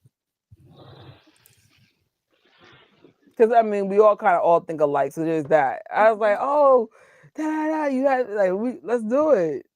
Let's merge on an idea that we kind of all came. It was kind of cool. Like that's why I split up, because I was like, Jen had something on her Station Head, and then I was like, oh, we mentioned this. Like we, this is a great way to push through it. So, and it worked out perfect. March with Michael. Yeah.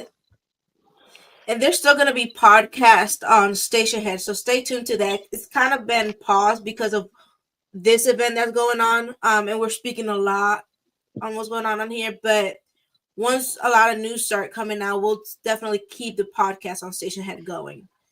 We don't know what the narrative is yet, so we don't know what. Right now, we're just preparing people on knowledge. That's all we can give you. Yeah.